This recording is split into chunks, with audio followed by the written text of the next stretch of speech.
Good morning, good morning, good morning. How you all doing today? Yes, I've been up for a while. Yes, today is, today's Monday. I don't know why I thought it was Sunday, but my device said that it is Monday, um, September 4, 2023. And I think it's after 5 o'clock. It's about maybe 5:30, around that time. So welcome. Welcome, welcome. Yes, I just finished my water, drinking my water that I have upon awakening. Has its minerals, salts, and I added just a pinch of apple cider vinegar. Yes, I hope everything is well on your end. I feel pretty good right now. I feel awake. Um, I want to talk about a subject. I'm not sure exactly how I want to really begin it. A lot of times, sometimes when I wake up, I just feel like I want to do a video. And before I started this live stream, I was watching, me and watching videos on YouTube. Yes.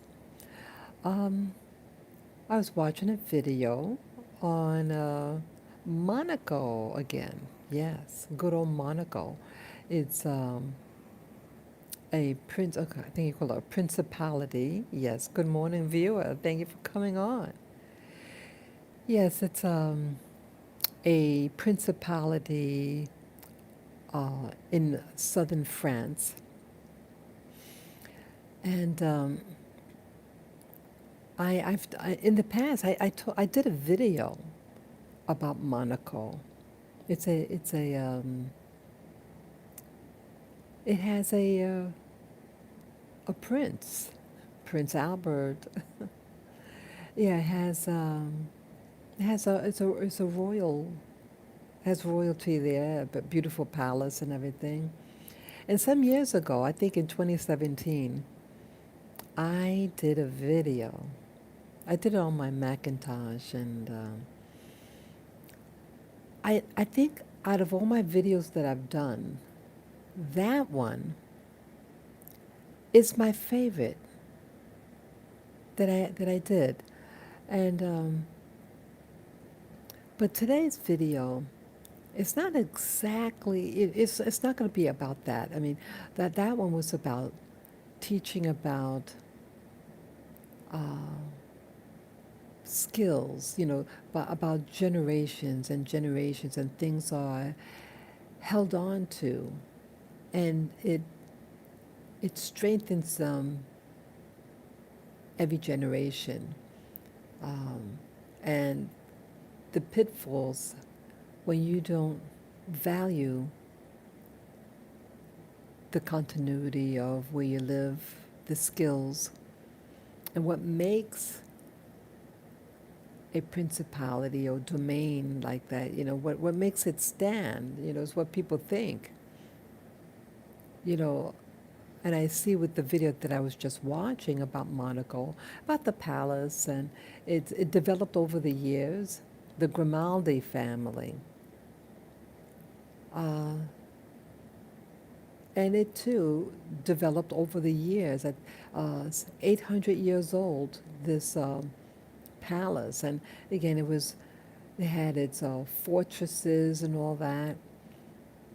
And they had invaders, yes. But I thought it was very interesting. And so I do entitle this video The Parallels of Powers. And why I entitled that, because I'm going to compare, parallels is something that runs alongside two straight lines that never meet. Wow, by even saying that, it's really conjuring up even more thoughts. Two lines that never meet. and in particular, I'm thinking about, you know, the country of France. I mean, Monaco. I mean, is it's it's a domain that's located in France, but they're separate governments, but they speak French in the city of Monaco. That's why I kind of throw it in with the France. It's there.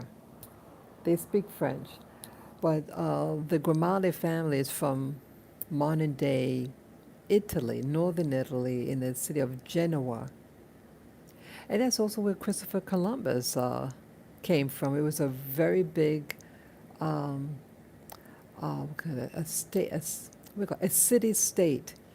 So it wasn't like it, Italy wasn't Italy as we call today, but they had these cities, major cities, and um, it had a name of its own, you know. And then as time and history went on, then it became a part of a nation. And Monaco came out, you know, its leaders came out from Genoa. And boy, they were all these fighting and things like that. But I was amazed in the video that I just watched how they develop over the years during the what they call the Renaissance. And boy, this Renaissance means rebirth, and how they birthed into existence this fortress and then the palace. And the last part of the video, um, I mean, I didn't watch the whole thing, but the part I got to when they said that later on, I think it was what was that, the 16 or 1700s, they built this, what they call this, they used the term facade. And this was the part of the now palace, you know, that's built on uh, connecting with the Renaissance, you know, 1400s, 1500s, this fortress. They had these stone walls and a very gray and everything, not attractive. But as time went on, they got a stronghold over this region in southern Europe, at the the Mediterranean. Um, they wanted to impress their neighbors, and they built this facade, a wall, you know, in the exterior of this fortress, very modern looking of its day, beautiful. It looked absolutely beautiful, and um, and in the inside, you know, they built what they call a what do they call it, a oh, what's the term, parlor. They call it a parlor.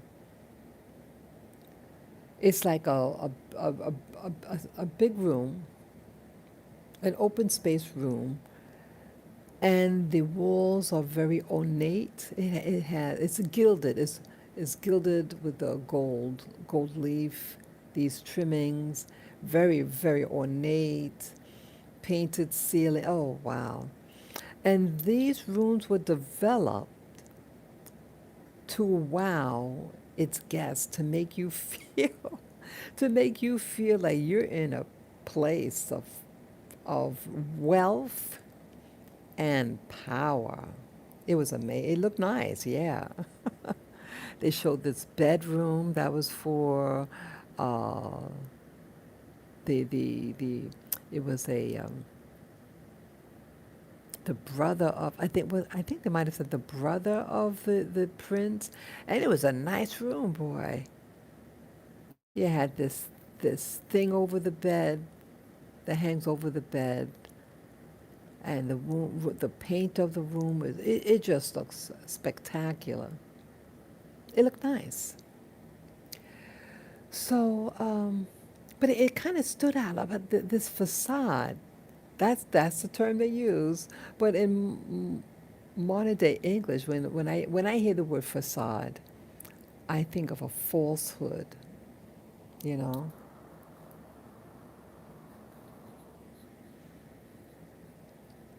But it was important of its day, these facades, because it could build your reputation. And your reputation is everything. Even if you don't have power, let people think you got power.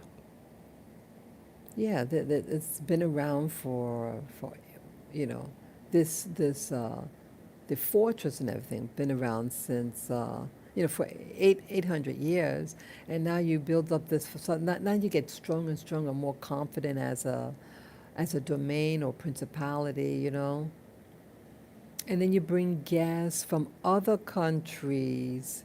You bring guests from other countries to see your power or perceived power.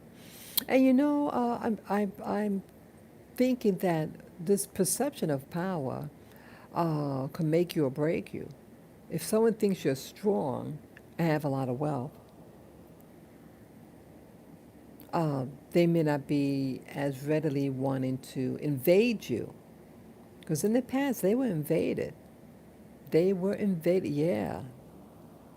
They had this fortress, old fortress made out of stones, masonry. And then someone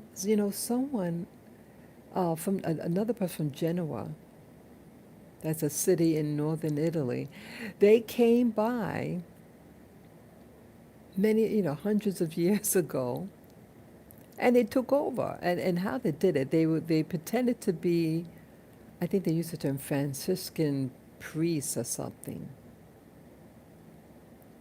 And like they were real humble and everything. And they were able to convince the guards, oh, we're harmless, let us in. And they got in, and they had weapons underneath their garments. And they took over. Could you imagine? It was a takeover. And that was a Grimaldi. They kept the power for all these years. All these years. But so here, the initial people from Genoa uh, who took over the site. It's like on a cliff, right on the edge of the water, a high cliff, and they said it wasn't occupied, and so they took it. They wanted to expand their influence from northern Italy to the coastline, uh, what modern day France, the Mediterranean. Um, so here, someone comes by, sets up shop, and then sometimes you get people who hear about your success, your principality, your domain, and they may come and visit and see what you have, and on a pretense, able to convince you, oh, I just want to see. And they took over. It was a war. So I thought, wow, isn't that something? So, I guess pride also, as time went on, they get confident and everything, and they build up their strongholds of their palace, their fortress, and then build a palace to wow everyone. Yeah, they knew how to create beautiful palaces of this day, and it's interesting. They're connected with Italy. What's known as Italy today. Oh, it's getting warm in this room. Yeah, I have a blanket on. Let me get it off. I am burning up right now. Yeah, it's going to be hot today. Right now, it's in the low 70s degrees Celsius. I mean Fahrenheit. Fahrenheit. Um, yeah, yes, it was even hotter, but wow, yeah, just getting hot all of a sudden. I guess the topic. Yeah, my window is cracked open a little bit. So, so what is the parallel in all this topic? You know, I'm talking about Monaco. Um, I'm thinking about the country of Haiti. It shares an island called Hispaniola. It shares it with the Dominican Republic. And I saw a video about Haiti again. And so that's what I want what I want to compare it with, you know, the parallels, how, you know, these lines never meet up, a parallel never meets, but it runs alongside. And so there might be similarities in these lines, you know. And so the similarity here is that Haiti uh, used to be a domain, I'm sorry, uh, it was a colony of France. Yeah, yeah, I know France and Monaco are two different domains, but you know, I still compare them. I mean, I mean, you know, they're both francophone nations. That's why I'm comparing it. Um, yeah, Monaco is about opulence, and it houses, you know, to live there. If you're an outsider and you want to live in Monaco, you have to have, what was that? Um, I think, what did this say? I don't want to give wrong information. Either it was $100,000 in the bank or in the million. You have to have it locked in that bank, you know. It's a very expensive place. And the people, the regular people that live, because you know, you need people to, you know, work in the grocery stores or the clothes store, you know, and they're not making money.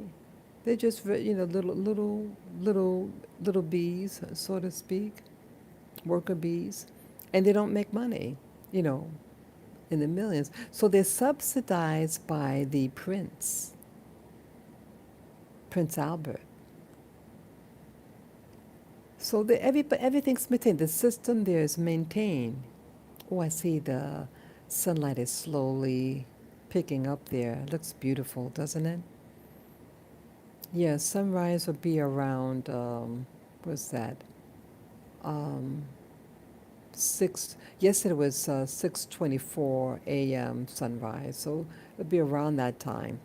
Yeah, it's gonna come out soon. So it looks like it's probably like around 6 o'clock. Yeah, my clock fell on the floor, and it turned itself off. Oh well. So, anyways, so again with Haiti now, I want to compare with Haiti, and again, my comparison is about the that it is a nation, and it is francophone. It does speak French. Of course, yes, Creole too. Um, but what's on my mind regarding this nation of Haiti? Um, well, the video that I saw um, was about gangs. Gangs. And I mean, wow. I mean, I, again, I live in New York City, and I've met over the years Haitian people. And back in the day, especially in the 1970s, I knew these two girls from Haiti. Again, I didn't really know much about uh, geography and things like that. They were nice girls. There was two girls in my high school from Haiti, and you know, in my elementary school, there was a guy from Haiti, and they had some poise to them. They presented themselves very well. I remember that, and so I knew of them. I knew the name Haiti, and then I think it was in 19. I said 80s. I meant to say 1970s. Excuse me, 1970s. I knew people from Haiti, and then I think in the 19 wait a minute, 1970s I knew them, but in the 19 I think it was 1980s or 90s at least. That's when I really started to hear a lot of things about Haiti, and wasn't very good. And I think the media showed Haiti like this as a psychological weapon against black people in general. In my opinion, it was Baby Doc and Papa Doc, the Tonton Makut. And I found out that Tonton Makut means uncle in the bag, something about a bag, like a sack.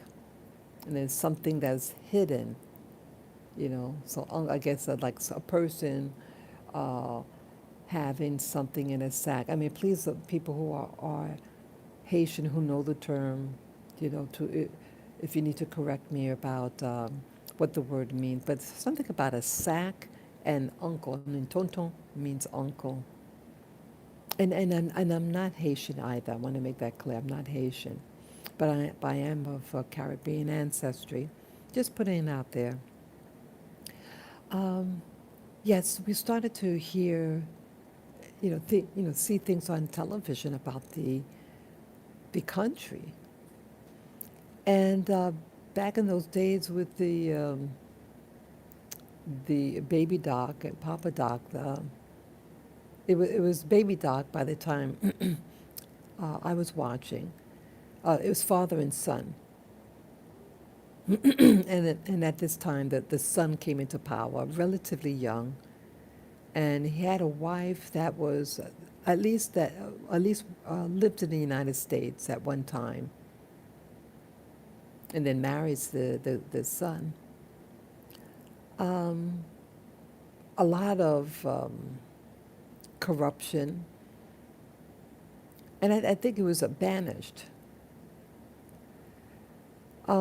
As many of you know, Haiti has a history in the Americas, and in the 17, what's that? No, 1800. I think it was the early 1800s. The people of Haiti, again, it was a colony of France, uh, uh, and the colonials enslaved people of African ancestry. And I was told that it was one of the wealthier regions in the Americas under slavery, chattel slavery. And they revolted, the enslaved people. And I worded like that because I don't want to call someone a slave because that's not what they are. It's what is being done to them. And it's a mindset thing. Being told that you are something versus something being done to you is two different things. But the enslaved people revolted. And I heard that it was such a revolt, I heard that they had access to these cannons, and that they had the little children crawl inside the cannons to put the ball in or the powder or something. And if they didn't crawl out fast enough, their lives were sacrificed for the so-called greater good. And again, people and any Haitians or historians of that island, you could please elaborate in the comment section or in the chat room, anything you want to add or correct what I'm saying, please do. I open it. I open that channel of communication, yes. So they were tenacious fighters. And they initially won, and they, in fact, tried to liberate the whole island. But a no-no happened, again, where the parallels going to start paralleling with these two stories, Monaco and Haiti. Um, they had a man there, Toussaint Louverture, and I think he was actually a biracial man. Please let me know, historians, if that is true, if Toussaint uh, was of a biracial union. He was a slave. He was enslaved, uh, and I think he initiated this revolt. But everybody, hands on deck with this revolt, and rightly so. But this man Toussaint, oh gosh, he got fooled. He got fooled. Now it was a successful revolt, but the French said to him, I think seduced his thinking. Says, we'll make you citizens of France if, and I think I'm thinking, that he was thinking he would have the riches of France and be considered an equal and live in luxury like his white French counterpart, and possibly the whole uh, region, all of the people, because they're fighting for their freedom. So he believed. Oh, he believed them. He believed them, and this is under Bonaparte. Napoleon Bonaparte. He had, at that time, he was a French ruler. He became emperor of France, and France of that day was like the figurehead of all of Europe. They had the strongest army, if I understood right. Oh, they were at the top of the game, France of that time. And here, this enslaved force conquered, you know, won the initial battle. This was a battle and not a war, you know. It was a battle. There was initially a successful battle against the French and the Napoleonic forces. But Toussaint believed the lie about being included. They'll talk about that in the U.S. too, being included in its parallels.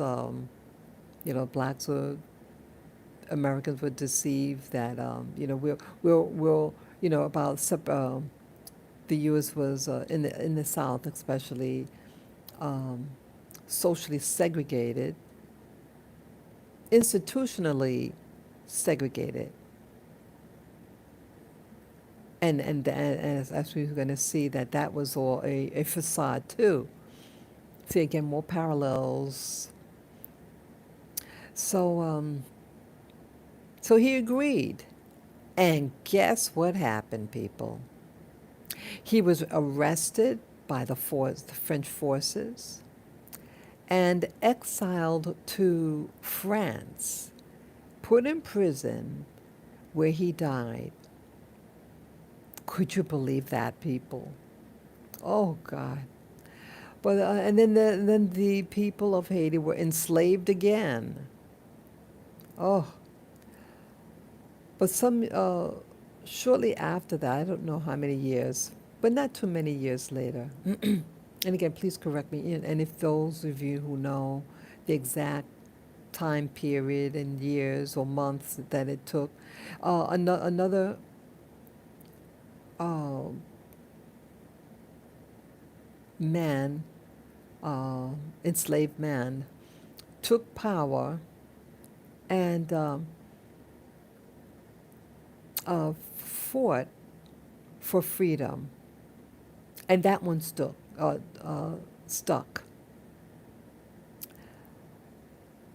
But the people now, um, what happened at that point?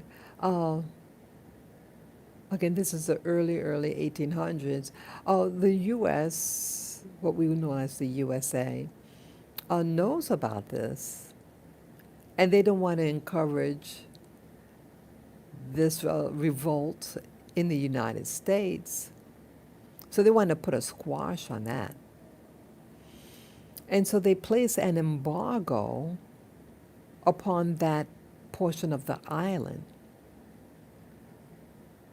Yeah, the people of Haiti wanted to free the Dominican half, the Spanish controlled half of the island, which is most of the island on the right side. So they were united for a small season, but it got squashed, and an embargo. I think they said for 100 years. And so when people today say, well, Haiti's the poorest country in this part of the hemisphere on the planet, well, that's why. You try to live in a domain and you cannot buy and sell freely where you live. So you can't bring in goods, supplies, and you can't send them out. So there's no trade. And boy, the look, if you go on Google Earth and look at the island of Haiti, the section on Haiti, the island of Hispaniola on the Haitian side, it is very sad to look at. They're very resourceful. I mean, um, it it it's my mouth drops at the level of impoverishment. Uh, I it's shocking to me. Um, but they have a sense of pride, though. They walk around into, they have a sense of dignity about them. And I briefly lived in the Caribbean on the island of St. Thomas. And I met a young woman from Haiti living there. She had a little boy, about maybe 6 years old, and she had this guy. And how she wanted to make people think that she had money. She did have a pot to piss in. Um, though I would say the thing gets me angry is false pride, um, to make people think you have something that you don't have. Falsehood. But again, like it parallels with Monaco, they had that facade to make people see something for effect, to make them think. But again, beyond, with Monaco, that facade that they have on that, that palace, they have beyond that palace wall, they have the fortress that's been around for several hundred years, about, 800 years. So, yeah, they have something backing them, the fortress. But the palace slash facade, that's the term they use, facade. And facade, for me, in modern English, American English, the connotations is that it's just a face, but there's no depth in it.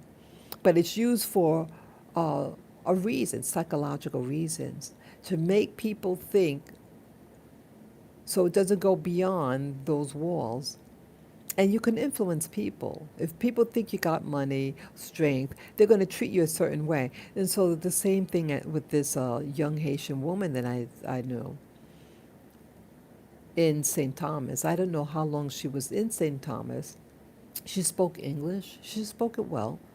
Um, and she invited me. I was new on the island, and she and another coworker, they invited me to go to St. John with them. You take the ferry boat.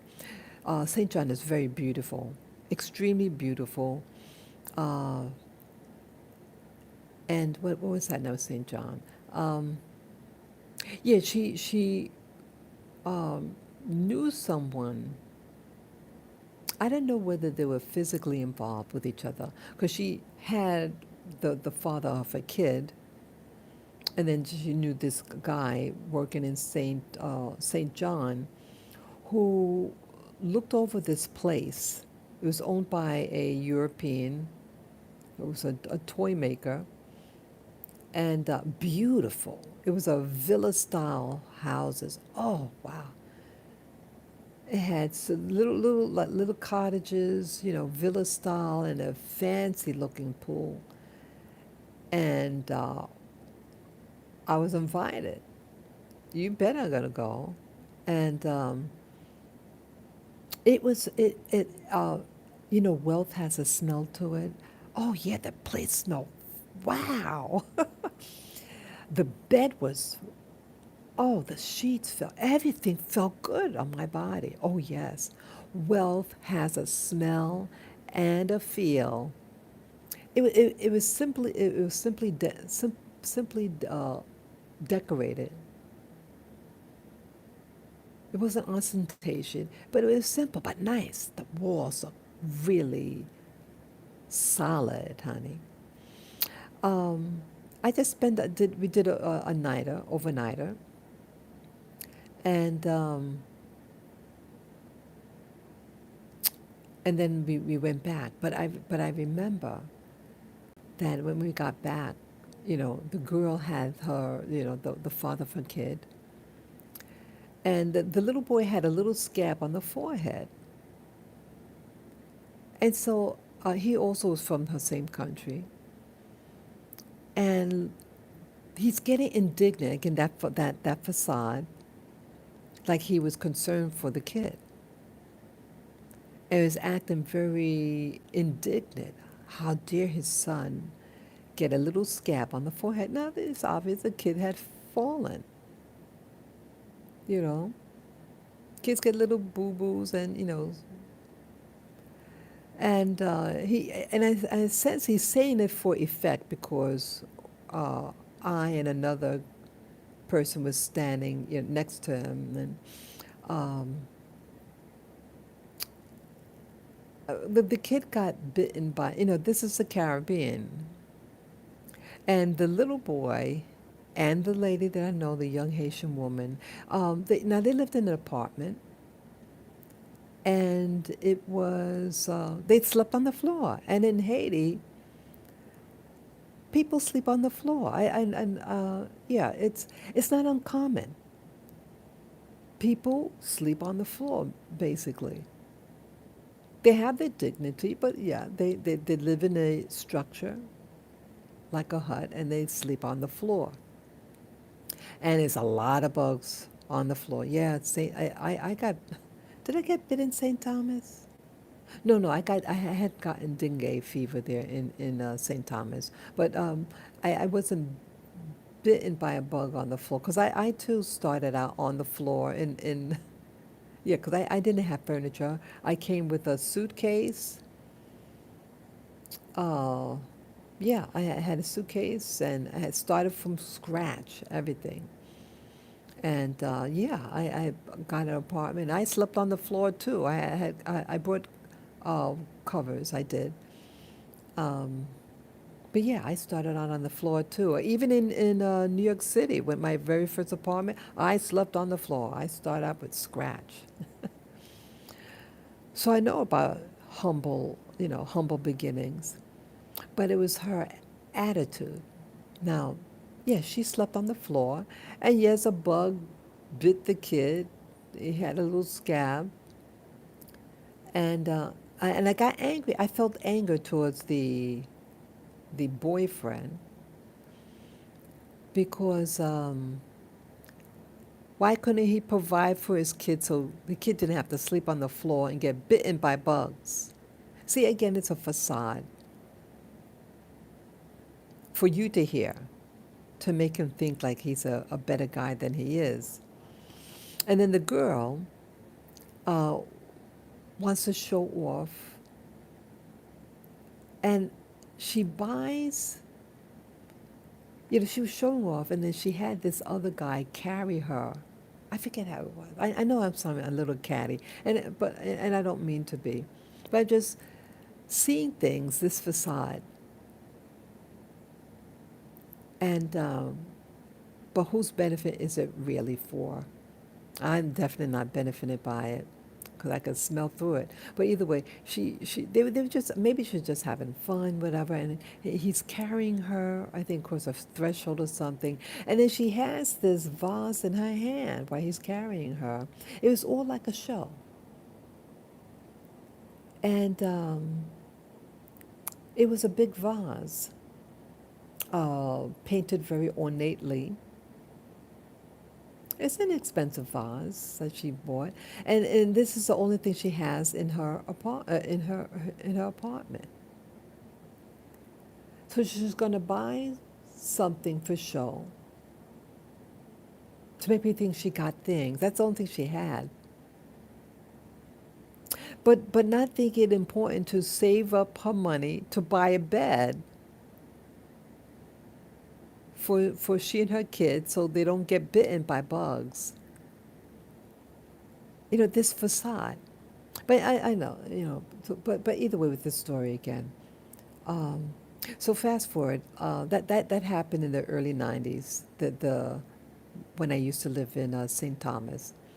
But it was something. It was the first time that I really mingled with someone from Haiti.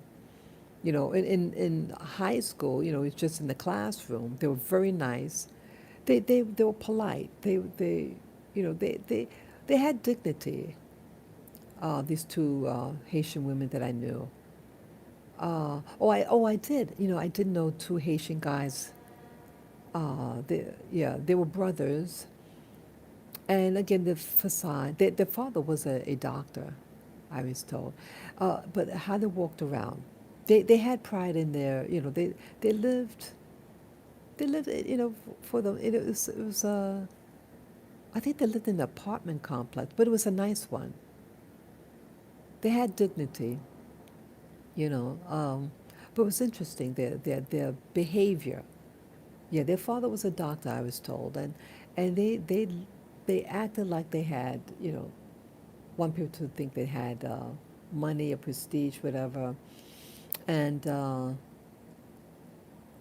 they they they weren't dating black women either. They would uh, at least one of them brothers. They were dated a Chinese-looking woman. Yeah, again for show. It's a lot of colorism in the Caribbean, and so the status was they were like a medium dark color, and you find in the Caribbean they look to find lighter skinned women or white. If they can get a white person, that's what it's aimed for. But they had like a Chinese woman. They were nice. I mean, she was nice. I knew of her. She was a nice lady. Um, but again, about these facades to create an image, and so people will treat you a certain way. Um, so again, the country itself, the movie, the video that I saw yesterday on Haiti. Um, They have gangs now. Yeah, the Duvalier regime ended, and then you had all these other people. ruler. You had like a priest that was in there, and then they exiled him. I think it was the U.S. They exiled him, and they said in the middle of nowhere. I think they dropped him off in Africa, in the middle of nowhere in some African country. Yeah, they didn't want this guy anywhere. And he was vilified by what we call the Western nations, or I should say specifically the U.S., and so many different leaders. And what was it, like 2 years ago? A, a, a, a leader there was X'd out, if you know what I mean. X'd out. It's so sad. I said, asked myself, how could a nation, a republic, that had humble beginnings and then fought for freedom, gets embargoed, so it's not thriving like its neighbors, and allow this to happen? It's going back and forth. And so right now they have this person at the capital of Haiti, Port-au-Prince. He goes by the nickname Barbecue. And they actually interviewed this guy. I'm not sure how old he is, but I think it's in his 30s, early 40s. Heavy set. And he started out, humble beginnings. He mentioned something about his mother or something, but he got the name Barbecue because what he does to people. And I'm looking at this man. They had people talk about him that were allegedly abused by him. They lived in neighborhoods that they would be burnt down allegedly by him. They would throw Molotov cocktails and burn people's homes to terrorize towns. And they had a lady, an older lady, and they threw some device and ignited her house. It ignited on her. The fire was on her. She survived the attack. She had burn marks. It burned her scalp in the front, her body, parts of her body. And they also reported that there were women being sexually violated, young and the elderly. I was horrified to hear that. Horrified to hear that. And to do that to a woman. Why? What do these women do to you? No, it's about traumatizing people, traumatizing a region. And I was told in history when a child born under that type of violation, the trauma of the mom goes into the kid, and the kid is raised, is grows up with the trauma in his psyche. And so I think that's why that they do that, because they want the generation born out of that to be living trauma. I'm just looking at the sky right now. It looks beautiful. Look at that. It looks very beautiful from here. I'm very saddened about this. I'm very sad about things like this happening.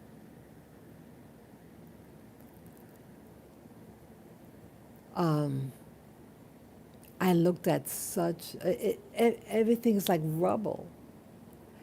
Um, how it's set up, it looks like Brazil almost. Like in Brazil, they have what they call favelas.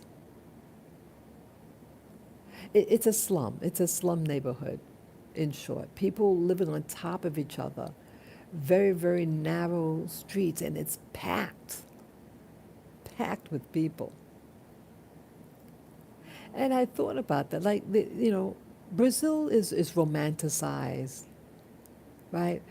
Oh, Brazil is romanticized. And how they romanticize Brazil is sexuality. They don't really want you to see the poverty or think of it as a poor country. You just think of sexuality and carnival and women's bodies in those costumes. And so you kind of brainwash at the oppression of these people, even in Brazil, again, the facade, the parallels of different domains, countries, principalities, that what they want you to see. What do they want you to see in Brazil? They only want you to see one half. Again, it is a psychological game. Cognitive dissonance that reality is telling you, hey, this is a dangerous place. Hey, this is impoverished. And just a few have money. And how in the facade is a lot of colorism. Those of lighter complexion in Brazil are given, they're given a higher status, higher positions, etc., etc. And then you look at the areas of poverty. Now in Brazil, anybody can be poor, light and dark. They do a lot of mixing in Brazil. So you can have a poor person who's fair in complexion and a dark-skinned person that's poverty. Again, the facade. Um, don't look at poverty, but there's a day in the year you have your carnival, and everybody forgets their problems. Create a facade of splendor, of music and celebration. And then after this celebration, they go back to day one of an existence that they want to get out of, and um, they have gangs there too in the favelas. They control the same thing. It's the same thing that parallels that never meet up. The lines never meet. Parallel lines, they're side by side.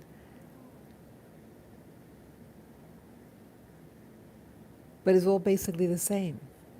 It's history with these walls, these parallel walls of a lot of death, despair, destruction. So getting back with Haiti. So this guy by the name of nicknamed Barbecue, because what he allegedly does. And I'm looking at him. I said, this is a man, just a regular dude. He doesn't look wealthy at all. Does it? I don't think they show where he lived. But the streets that he's walking in, he says, "Oh, I'm not afraid. I'm not do. Why would I be afraid? If I was doing these things to these people, I should be in fear being in an area like this if I allegedly did harm to these people. But I'm not afraid." And I'm thinking, yeah, right. You're not afraid because you have your thugs around you with weapons. And they showed the people. Some of them looked, you could tell that they had fear in their eyes. And they just played along with what was being said. Oh, we're not afraid. And I said, how sad. They know if they say one damn thing against them, that they would be um, no more. Yes, good morning, viewer. Good morning. Yeah, parallels of power I'm talking about. These walls, they never meet.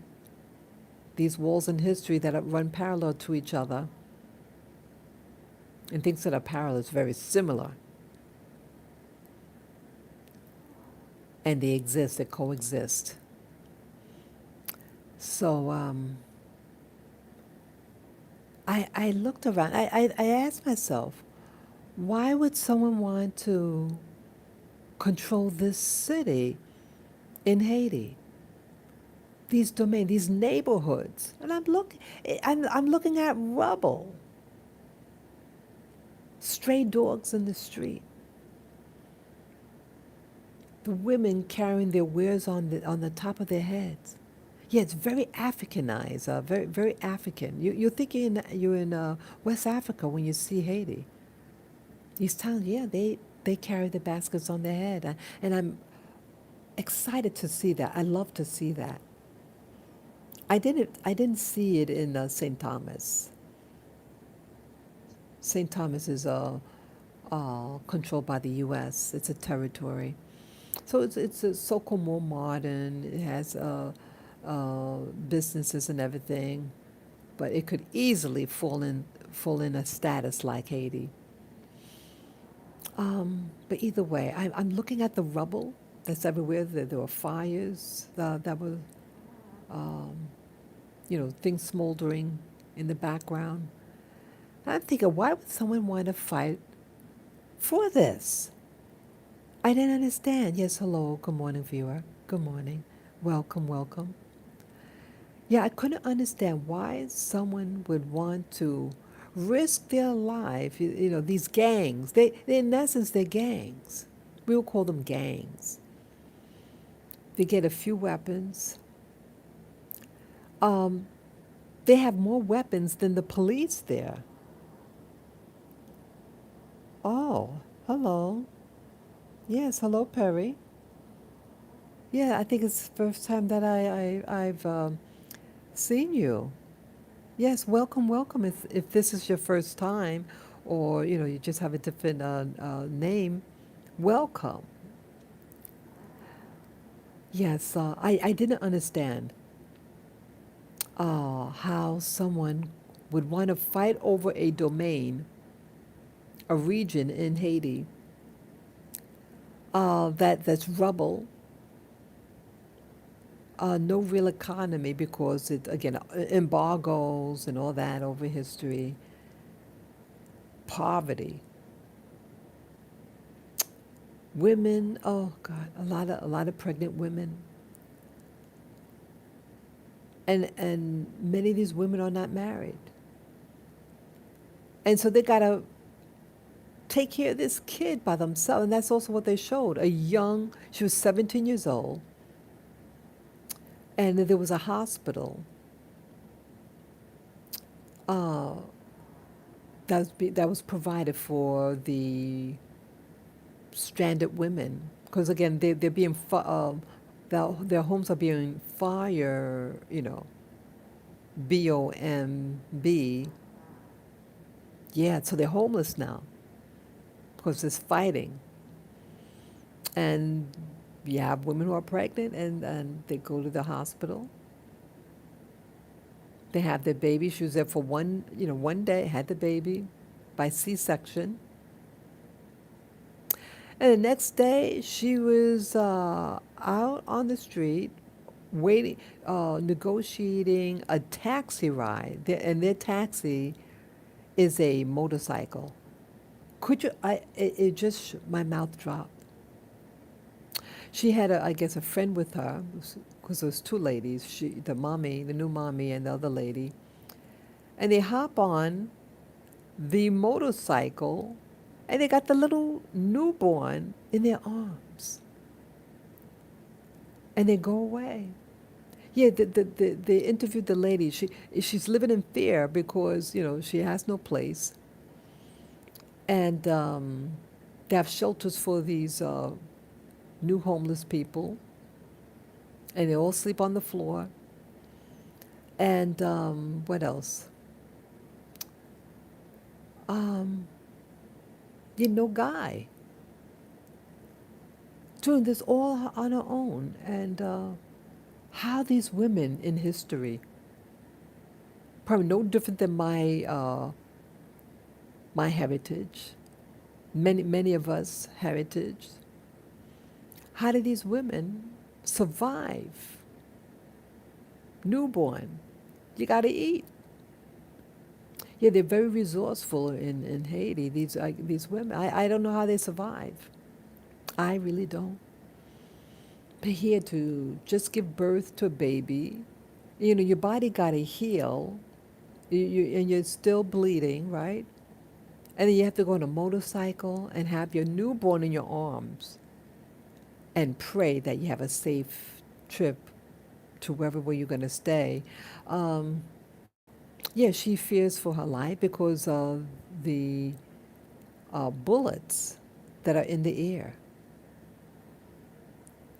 This type of fear, it's all about terrorism and to install fear in the populace over there in Haiti. But I kept asking myself when they had the camera and they were interviewing this guy named Barbecue, because what he does to people and buildings. Um, I didn't know how someone could have that type of pride in themselves. And why this control? Why? And I'm thinking, what I'm thinking is this, people, that he's being sponsored by probably a Western power, if you know what I mean, to disrupt, to rock the boat, to cause terror. Because they don't make weapons like that in Haiti, but they're brought in. These gangs have more weaponry than the police. And many of the police, it was said, are sympathetic to these gangs because, again, maybe they, in the younger days, they were members of these gangs. And I said, wow. So you don't know who to trust. And it staggers me that it has a history of overcoming the Napoleonic forces, which is extremely impressive. But look at it now. It's quite sad. So these parallels with, again, Monaco, because, again, Monaco started, they didn't use the word gangs, but you had these armies, they call them armies, these forces, and initially it was a small group. They said it wasn't occupied. They took it and started building a fortress. And then couple hundred years later, it was taken over by the Grimaldi family that is here today. And these facades to keep up the image. And it looked fancy. And they go to schools and they travel. But now again, in comparison with these parallel wars that never meet, again, Haiti was a French colony. And in comparison, uh, it doesn't have that facade. It doesn't have that same type of facade. It's all rubble. They have, remember that earthquake? And I think over 100,000 people, anyone who knows with certainty. What was that, 2000? Was that 2010 or 11, or even another one? There was this big thing that happened, and so many people, so 100,000 people perished. And I'm wondering, even with that, it's like every time that when they need to, they want to establish themselves, another thing happens. Another big thing happens. I actually cried when I heard that news. Yeah, in 2011, 2010 or 2011. I cried when I got the news. I said, wow, again. Another thing that Haiti is known for is its religious practices. Now, in Monaco, the religion is Catholicism. Now, Haiti, on the surface, they're all Catholic, but they also have their own African traditions. And it's very much a part of the fabric of Haiti. These African traditions that are throughout the Americas, like Brazil, parts of the US, Puerto Rico. I ask myself, I get angry when I hear about religion. I used to be in religion, and I broke away uh, at least 5 years ago. I broke away from religion in Christianity, but it does have certain principles that I do adhere to. But like with because I was initially attracted to learn more about the African traditions to um, touch on my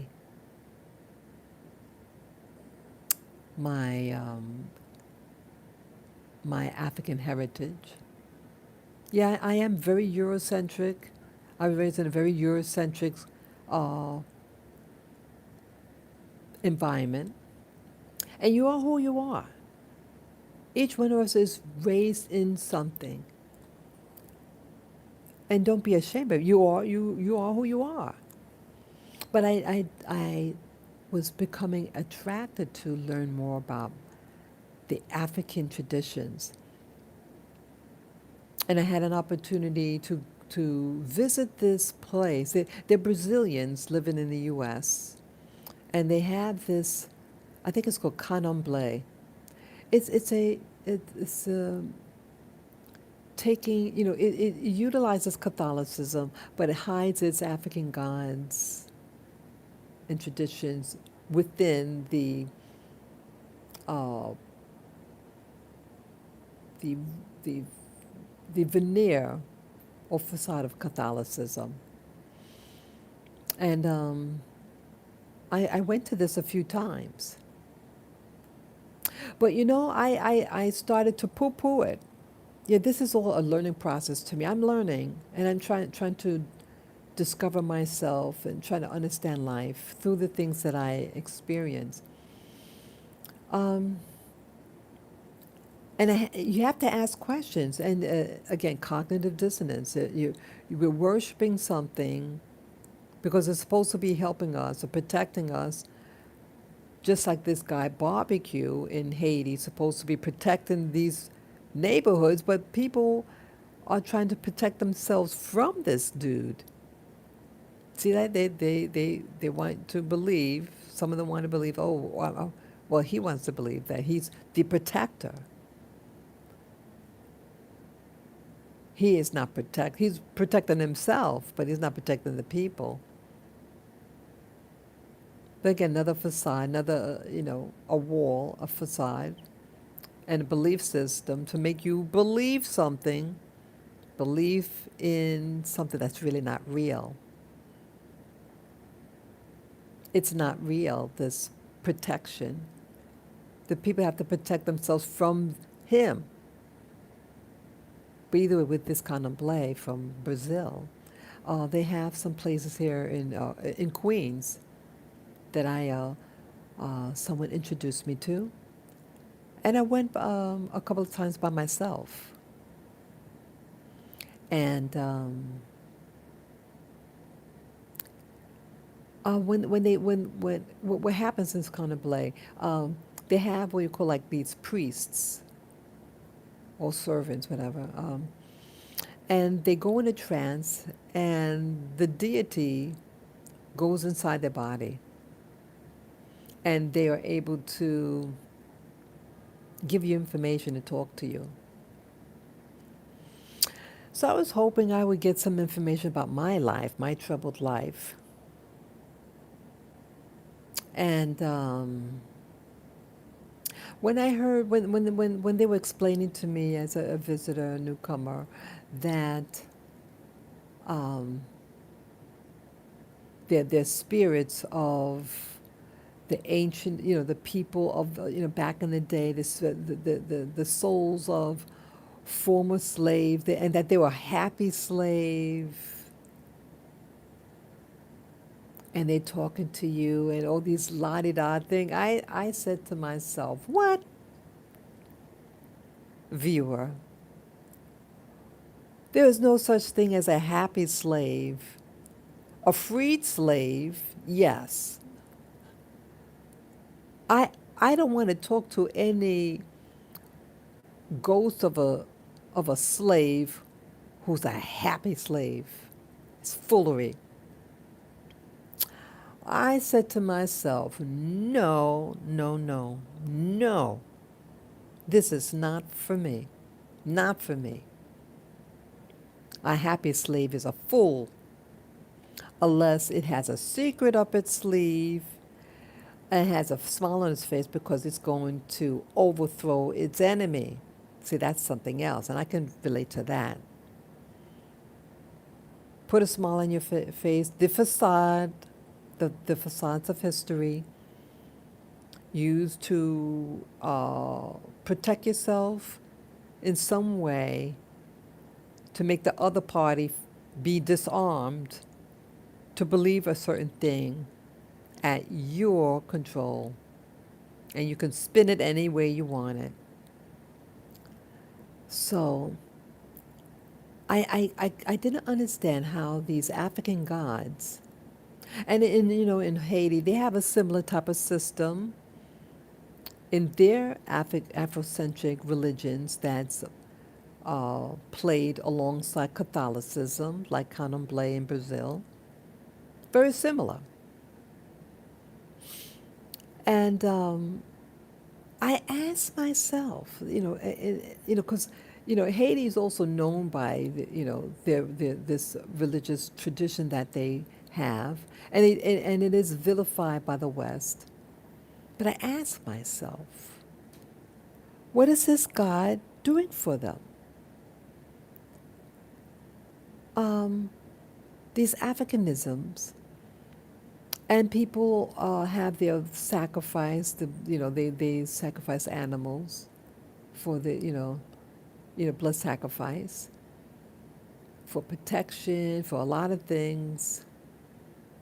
But I wonder who's praying for Haiti in these African gods or spirits, whatever entities. Why aren't these gods lifting them up to splendor? They've sacrificed a lot of blood, boy. The earthquakes, was 100,000 people died in one shot? And then the UN forces that also went to the island and urinated in the water and defecated in the water to give the people I think it's called cholera. And many of them died from that. Why? I am dumbfounded people about life, about these facades, these parallel walls that never meet. It might appear to be strong, but it's, I think, keeping you in bondage, these parallel lines, these parallel walls that never meet. I think these walls are really are weaknesses. Throughout Haiti, this poverty. Yeah, you do have people with money there. I used to work briefly in Florida. I worked at a resort. I was there for about 9 months. And I met a new Haitian guy. He had a wife and a baby. And he spoke a little English. I spoke a little French. We were able to communicate enough. And he was telling me, he says, "Oh, we have foreigners in Haiti." I said, "Yeah." He said, "Yeah, it's people from all over the world that actually live in Haiti, and you have people that got money there." I said, "Wow, I didn't know that." Yeah, he was telling me that. So yeah, every location got people with money, I guess. Um, yeah, I'm dumbfounded though that you had these people keep coming, going, coming, going. The leadership in Haiti, and they're into religion, they're into the African gods, and I don't want to serve any god, and that's the best they can do. Is that the best that that God can do? Rubble, women being raped. Oh, I'm not supposed to say that word. Mothers without fathers. I mean, mommies without. I mean, children without fathers. Diseases. Oh, women, they had HIV. They have a high incidence of HIV allegedly. It seems like these worlds, these countries, I perceive Western countries are trying to sabotage this island nation called Haiti. It had its heyday, when it was a colonial power and the masses of the people were enslaved. But I understand it was one of the richest, opulent uh, island under this bondage system. And they're being punished still. You know that Haiti had to pay reparations to France, even until recently in my lifetime, had to give France money, perpetual debt, perpetual debt. So, so the illusion of this facade that the leaders are fighting for land. I mean, I can see you fight for land that has an infrastructure in it. Like and I can say these Western countries. I can see someone to take over places like that. These let me just say it like here, places in America where it has its infrastructure. You just want to occupy it, and yeah, that is being done here in America. I hear takeovers. Oh yes, they'll take over. It's a silent coup, silent takeovers that I'm hearing about, and I'm very sad about that. Um, yeah, I can see someone want to take something like that over, but a place that just has rubble, sick people, uh, I don't understand it. The constant, the human lives that are lost there, and they want to leave. And some of them are able to reach Mexico, and they're not liked. They're one of the last. I saw a chart yesterday also, um, of the different nationalities that are crossing the border, and they put Haiti on the bottom of the list to process. They said, well, the, Mexico is saying they want to handle South America first. And Haiti's not in South America. It is the Caribbean. But I think that is an excuse. It's just an excuse. They treated the worst, the Haitians that enter Mexico who want to. Yeah, I did not know that Haitians were entering. They said Brazil. And I think they also said Chile, some place, other place in South America, against the Pacific. You know, that coast, the Pacific coast. So it could have been Chile. I had no idea that they were going there to South America. And I figured, wow, maybe they should stay. Why not stay in South America? Culturally be similar, the environment, temperature is all similar. No, they want to come to the U.S. and I don't blame them. But they're not being treated well.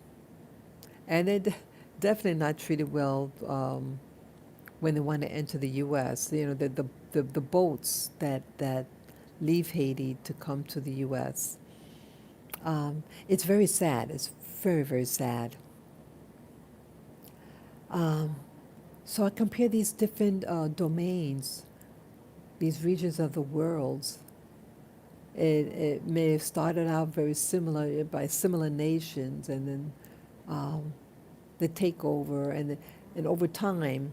Oh yeah, so yeah, comparing even more the current self-proclaimed leader in some parts of Haiti. There's a guy named Barbecue. Um, in Monaco, similar things. Again, how things are similar, but the outcome is what's different. Similar. You had a faction enter what's called Monaco. It was a small faction. They built a fortress, and then it was some years later, it was taken over by the Grimaldi family from northern Italy. So, if I were living in those days of the early Grimaldi family, you know, hundreds of years ago, would these be gangs and factions just like what's happening in Haiti? Would it really be is it really the same thing? But we just see what people look like now and what these guys look like in Haiti and other places that have these uh, so-called third world takeovers, right? I mean, they were just wearing, like, he was wearing a t-shirt and slacks. He was out of shape. I mean, uh, is this what is this the equivalent to what took place in Europe 800 years ago? Would we have said really the same thing? Is it really the same thing, but we just call it different names? We call it now gangs. But in 800 years ago, they called it what, an army. Well, you have enough weapons. If all those people in your gangs got weapons, is that not an army? One thing that is not being built is a fortress. I mean, things are just being demolished there, but no fortress is being built there. No fortress. So that's a major difference. Back in the day, they built fortresses to protect the domain, but it seems like in the Americas, no fortresses, but just you see a bunch of buildings with bullet holes in it, all throughout the world. Even the Middle East, that's doing all this fighting. No fortresses, but You see all these bullet holes in these buildings. And what's interesting, a lot of these places, um, even in the Middle East, that it looked really nice before. What was that, Lebanon? It used to be called the Paris, again, another francophone place, influence place. Lebanon was influenced by France or something. It was the, yeah, oh no, it was considered the Paris of the Middle East. Now I'm not sure whether it was influenced by France. I don't want to give wrong information, but it was called the uh, like the pearl of the pearl of pearl of Paris, Lebanon. But it's getting destroyed by these factions, or some people might call them gangs. I guess the more sophisticated these gangs are, the more money that these gangs have, uh, more centralized than they called armies. But in Haiti, these gangs. But either way, what they have in common is destruction. That is what they have in common, destruction. Um, I'm very sad about this. And I'm looking at the U.S. Okay, the U.S. has its history, like Haiti. It had a slave system. Uh, we had wars. And you have people, descendants of these enslaved people. And where do they live? Now, they live in buildings with, they're pushed to live in cities, urban centers. And many of them are housed in what they call the projects. And I started out in what's called the projects. Yeah, I lived in an apartment building in Far Rockaway, Queens, up to the age of 4. And then we moved to a house in another section of Queens. Um, and though the apartment building, I think, was only 4 years old. So these were new buildings. Oh, thank you for the thumbs up. Good morning, good morning, good morning. Yeah, back in the day, these were new, well-built apartment complexes, and they had like a little area, play area, and it had white people in it. Yeah, I had white neighbors. There were whites and black. Um, but the dynamic, that was in the early 60s. The early dynamics, though, it changed right away. Yeah, Grand Rising. Thank you. But yes, back in the day, um, people, you know, um, it was for everybody. It was a startup place where families, startup families could save money and then eventually buy a house. That's what they were there for. But the dynamics changed, and it made it uh, black and Hispanic only, really. What it's known for, and with it, poverty and generational people living there in the same unit for several generations. The same unit. Because, see, with these units, you could pass on the lease to the next generation. You don't have to move when someone dies. So each generation gets put on the lease, and when the one dies and the other one is there, so that it's perpetual. But nothing is wrong with that in itself. It could build community. But somehow, these gangs, as it's called here, are prevalent in these areas. Again, it didn't start out like that. It was not what they call ghetto. It was affordable houses for the masses of people after World War II. They were building affordable places for people. and nothing wrong with that. But somehow the flavor of it changed and it became a prison for the people there. And I did do a video some years ago. I did go and visit the building that I used to live in. I went on the wrong floor. I thought that we were on this one particular floor, but I was incorrect. And I did show the video of what it looked like inside. I mean, all the floors are identical, but I wish I got the correct floor so that energetically it was the same place, you know. I don't remember a lot of it. Again, I left, the family left when I was 4. I was going on 5. I remember the elevator door and the compact room. You know, this like a little, this this this little door thing, and then you put your garbage in it. I was afraid of it. I was afraid of that. I was afraid of the elevator. I was a very fearful child. Yeah, that's what I remember about it. But the walls are real made. You know, they use these cinder. I think you call them cinder blocks. Cinder blocks, real strong. Oh yeah, they're strong. It's a strong building, and people live there. And one thing they don't seem to keep up. You know, it's run by the city, NYSHA.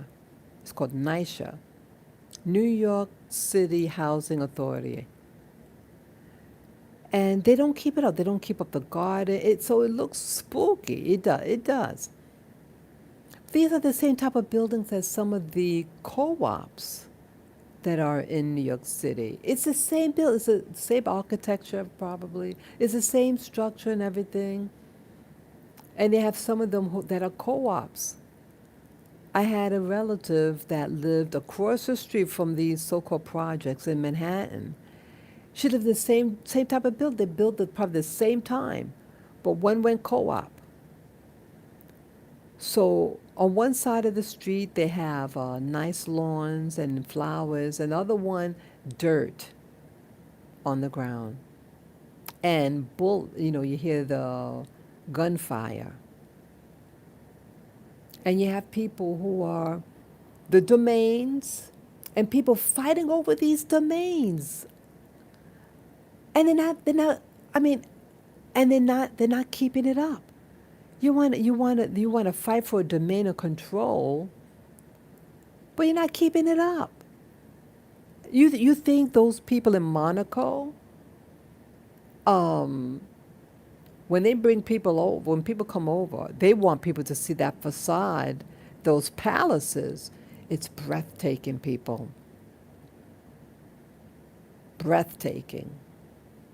So I'm confused. So here, you know, Monaco is a place for the affluent, and they got a facade all right, and it has its history. It started out, you know, was vacant. It's on a cliff, water below, and they built a fortress. This faction from Genoa, the city in Italy, and then some 100 years later or so, it was taken over by another person from that same city in Genoa. The G, oh God, I forget the name. G, Givaldi, Grimaldi family. Grimaldi or Grimaldi family. And they built it up till this day. And it's gorgeous, their palace. And people from all over the world go and visit this old site. It's about 800 years old. This you know, they have the newest structure of the palace, the modern day palace. It's breathtaking. But beyond this palace wall is the old fortresses that are 800 years old, made out of these blocks. These stone blocks. But look at Haiti. Look at Brazil, the favelas, and look at parts of the U.S. In these towns. What do you call it? oh God, what did you call? How could I forget the name?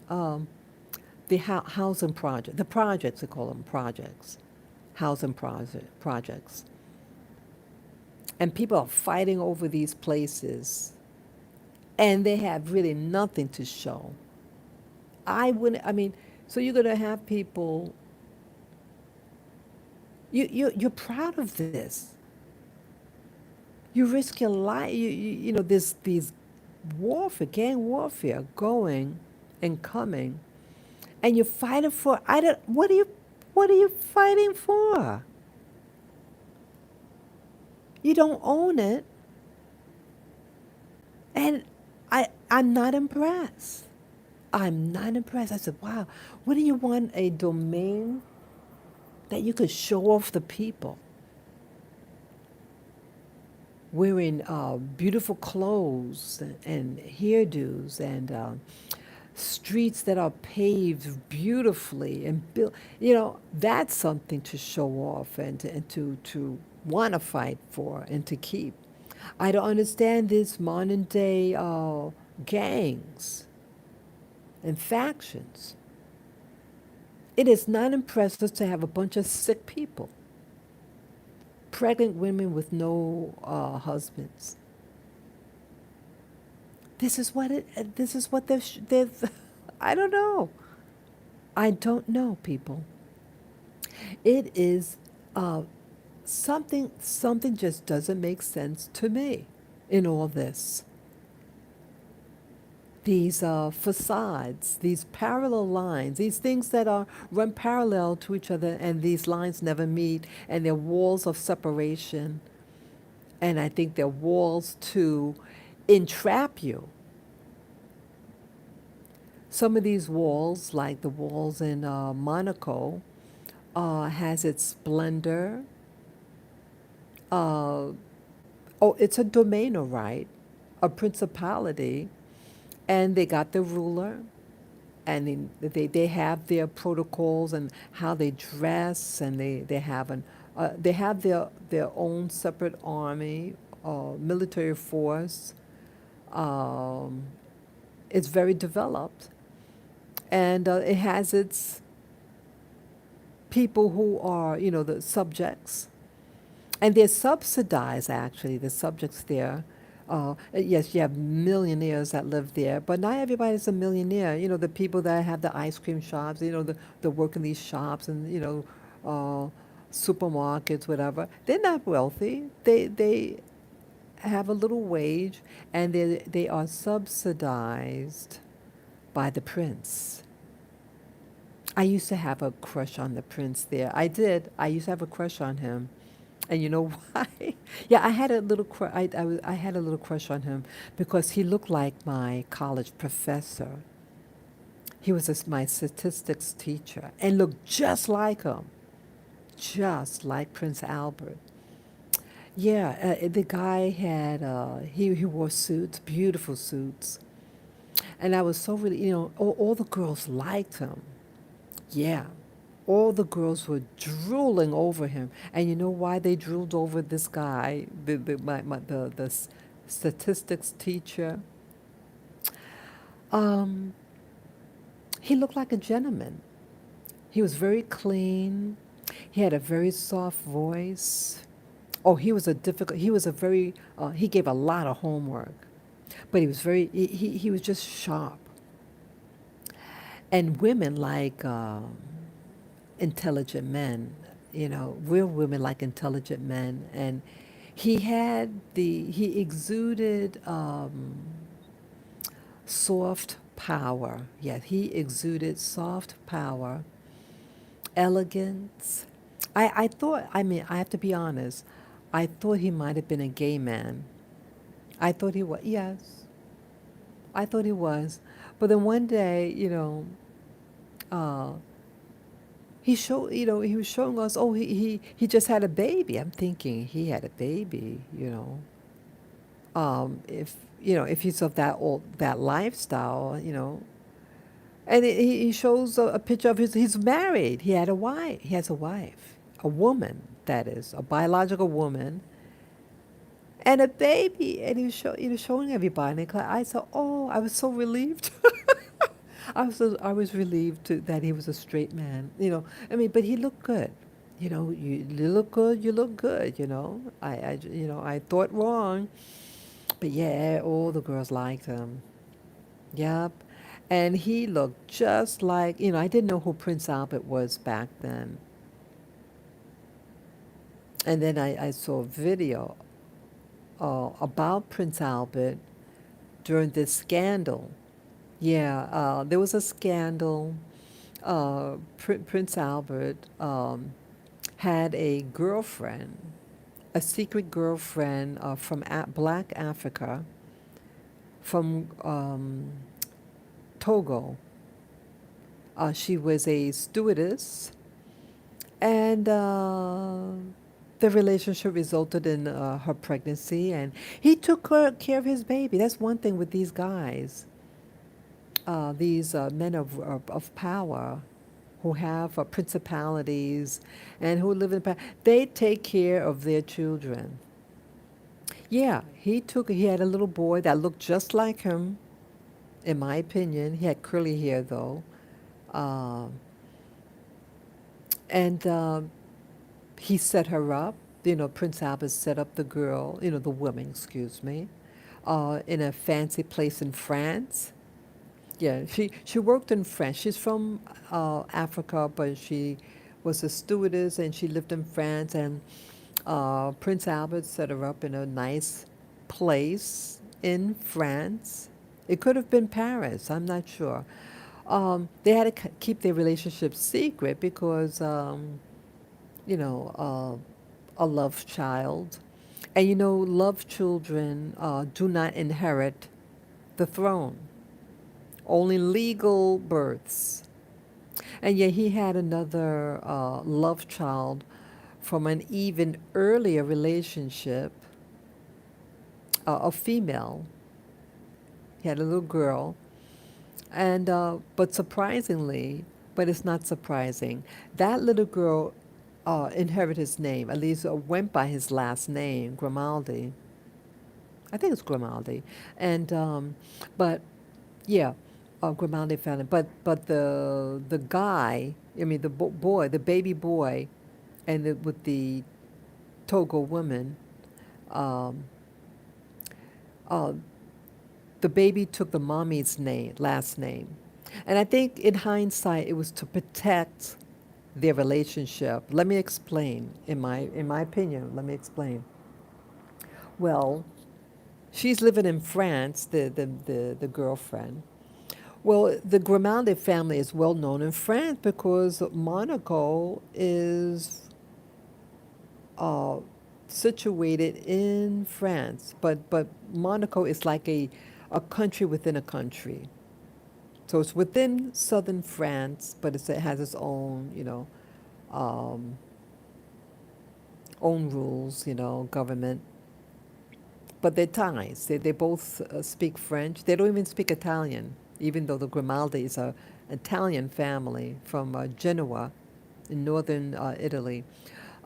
So to protect the child's identity and all that and their relationship, um, don't use Grimaldi because it'll be a red flag. The baby's born, and you got to fill out a birth certificate, and they're gonna, oh, what's the baby? What's the last name? You can't use that name. Hello, everybody would have found out. So she used her maiden name for the baby. Um, but the secret came out of the bag. Because see, the baby might have been, I think, a little over a year, or maybe a year and a half old, and Prince Albert's father passed away, and there's a 40-day mourning period in their culture. And the lady panicked. She thought at the end of the 40-day period that he would forget her and abandon the child. So she foolishly went to a tabloid magazine, submitted photos of him holding the baby and all that, What a real faux pas. Wow, that's what happened.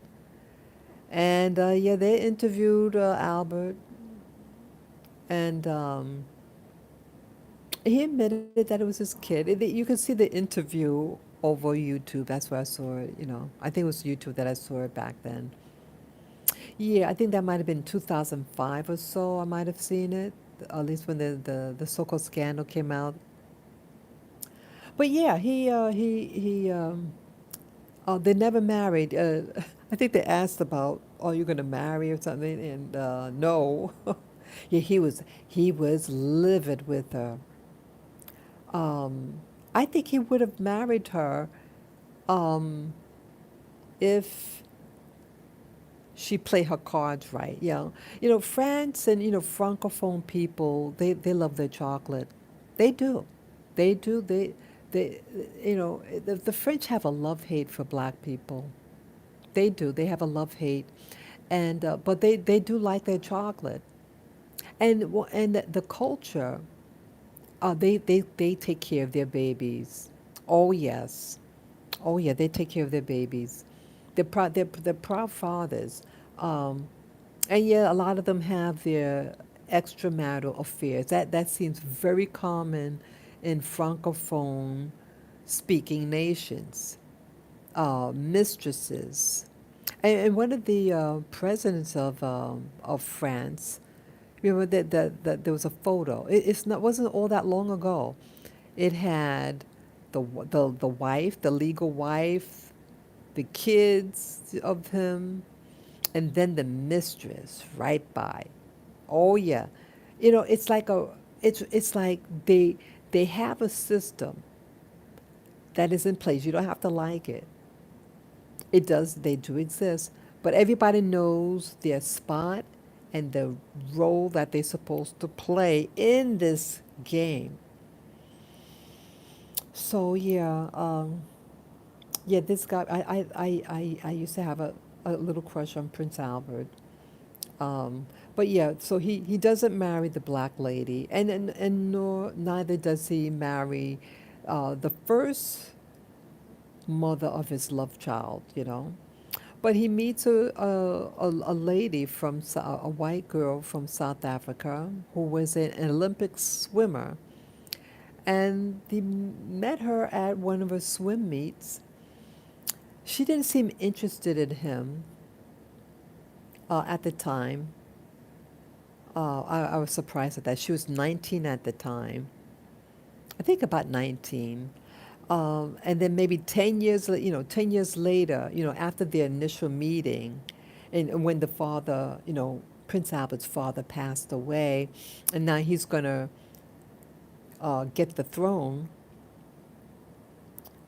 you know, um, she wrote him a letter, a condolence for the father's passing. And that was the reintroduction. And they start dating, and they married, and they have children. Um, she looked very beautiful. I mean, she's a regular girl. She's not royalty, anything like that. She's a regular girl. I mean, a woman now. Looks absolutely beautiful. And again, she's not French speaking, so she had to learn the language. Yeah, just like Prince Albert's mother. Prince Albert's mother is an American woman. She was an actress. Joyce with Grace Kelly. Grace Kelly, her name. So he looks very much like his mother, not his father. And, and she was a American English speaking woman, and so she also had to learn the culture. And again, she wasn't aristocracy, whatever. I mean, she was Hollywood royalty in her day, but she wasn't a true royal. But either way, she blended in very well in her new role. And but the Albert's wife, um, there was like a separation. Yeah, she wasn't doing well. She's not doing well, and I wish her well though.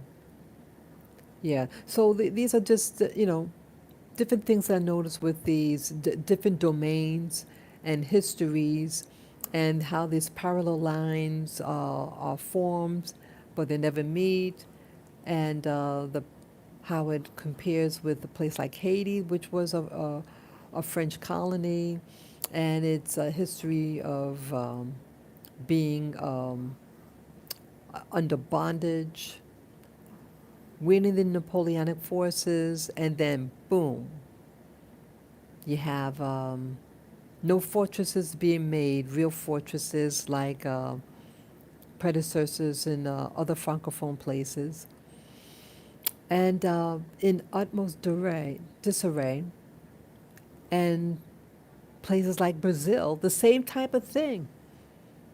You have the gangs or factions there in the favelas, and the favelas look very much like what's in Haiti, and that's why I mentioned Brazil, because when I saw the video on Haiti, I said, "Wow, those look just like the favelas in Brazil." Same type of thing. All this shooting, but the people have each other. The people, they seem like in both cultures that they are people. They're of one mind.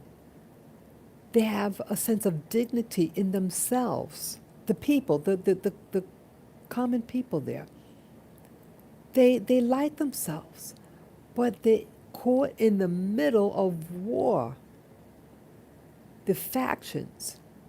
And the factions aren't developing the nation, especially in Haiti. And I think that these factions are being controlled by outside forces slash Western world, and they're paying off these so-called gangs to terrorize communities so that Haiti would never be on top again. They don't want Haiti to ever get a stronghold, because once a domain, in my opinion, once a domain tastes true freedom, once it tastes true freedom, you never want to let it go, and you never want to forget the taste of it.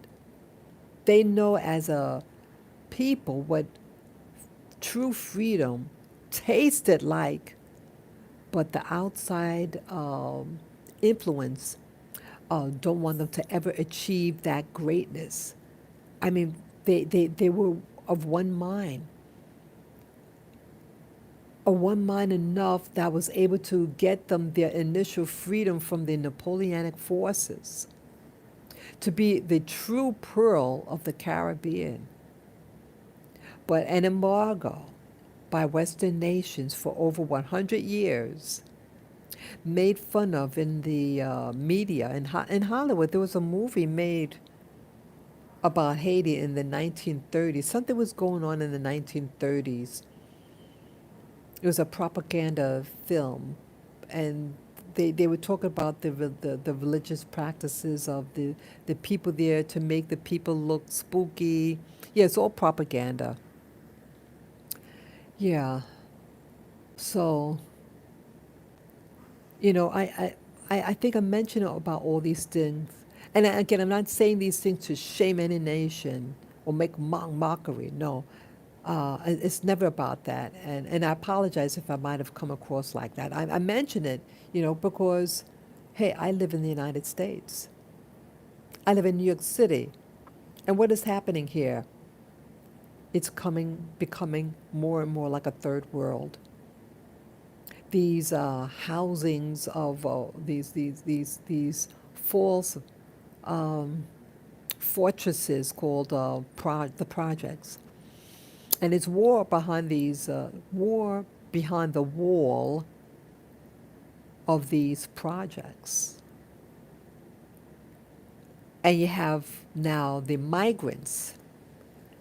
I think 100,000 of these migrants are being brought here in New York City as a war tactic, to destroy the strongholds, the barricades of New York City. As you can see, this is New York City that you're looking at. These are strong ass buildings. But they're going to use these new migrants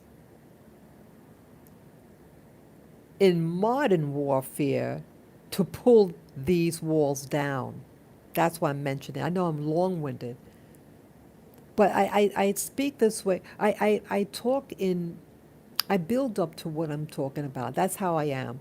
Because sometimes I don't even know where it's going to go, these videos that I do. I go with the flow. It's unscripted. I speak from my heart. I feel you really can't go wrong when you talk from your heart. And these symbolisms, the parallels of what happens in different locations, it's really no different. They have different tactics of warfare. And right now they're using these migrants. 100,000. Think of 100,000 as an army, people. You have men of military age, women, and pregnant women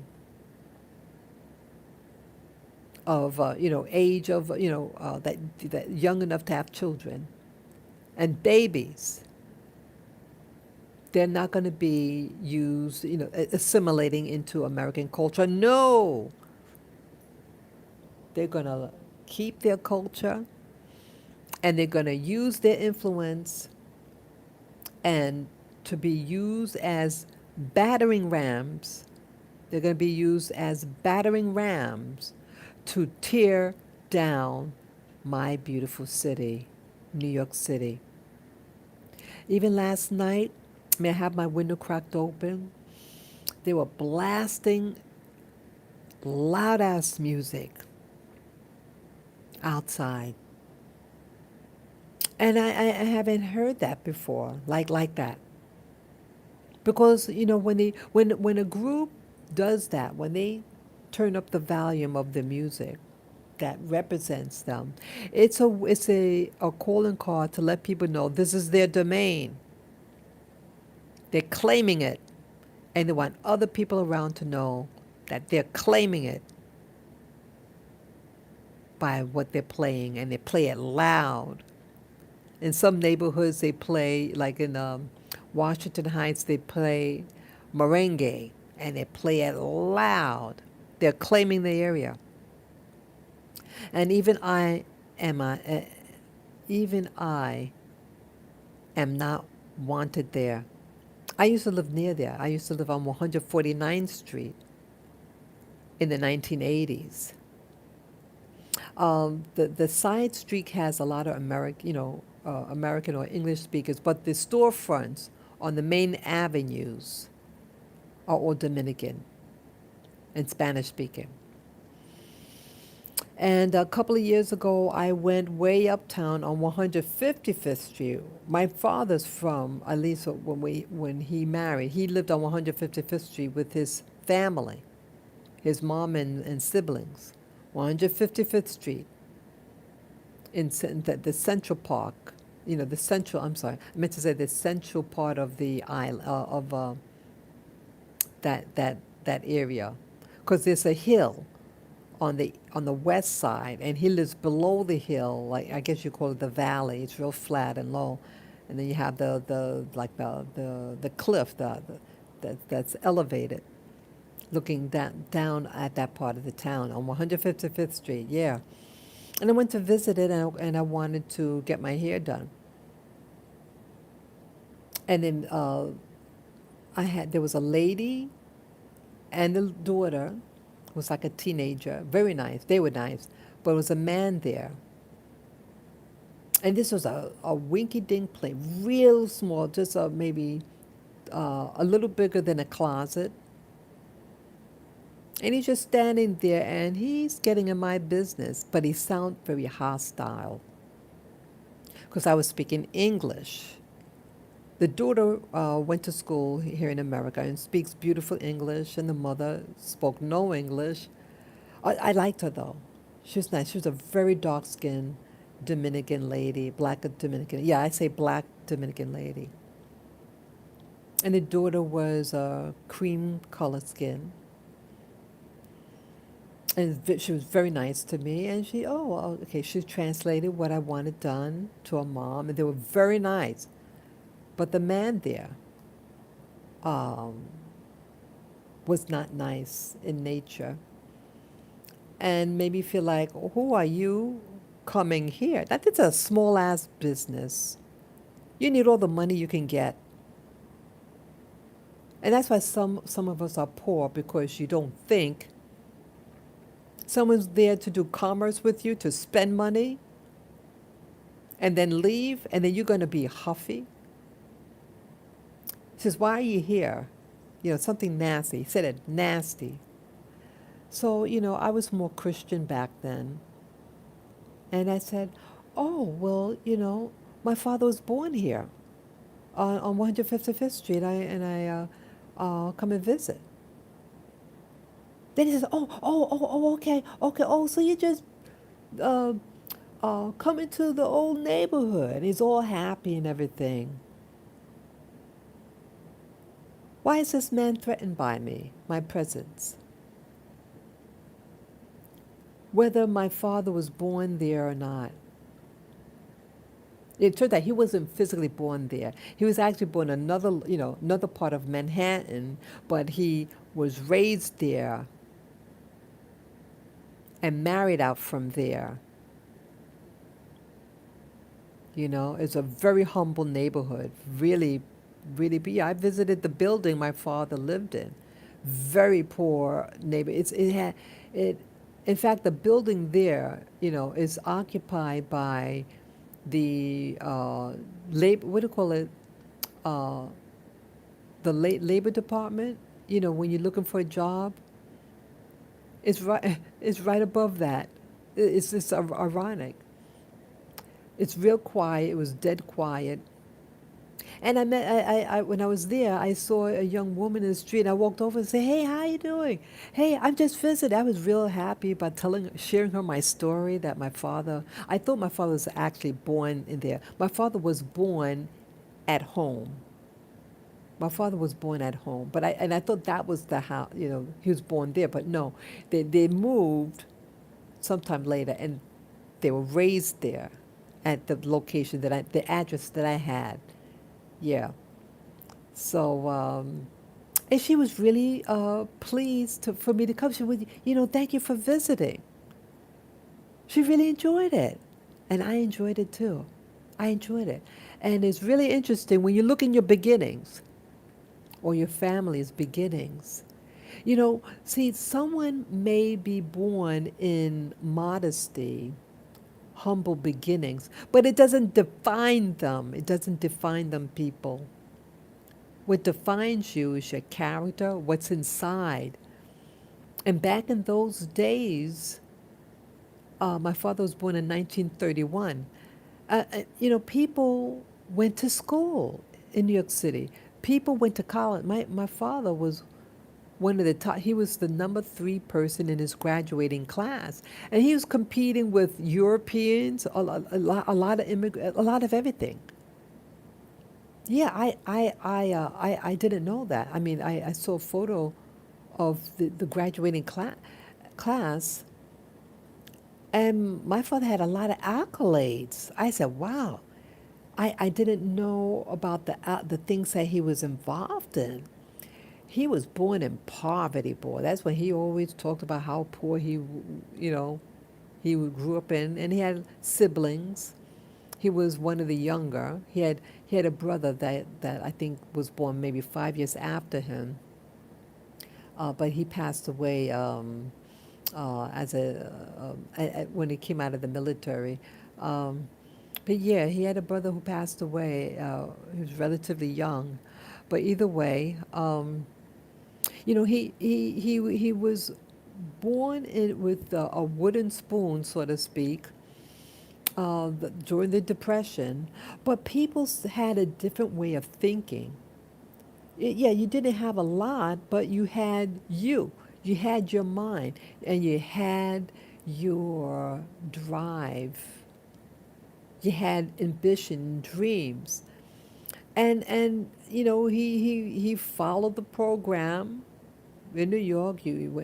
graduated from high school, and then he went to City College in Harlem. Yeah, you had colleges in Harlem. And City College was called the poor man's Harvard. The poor man's Harvard.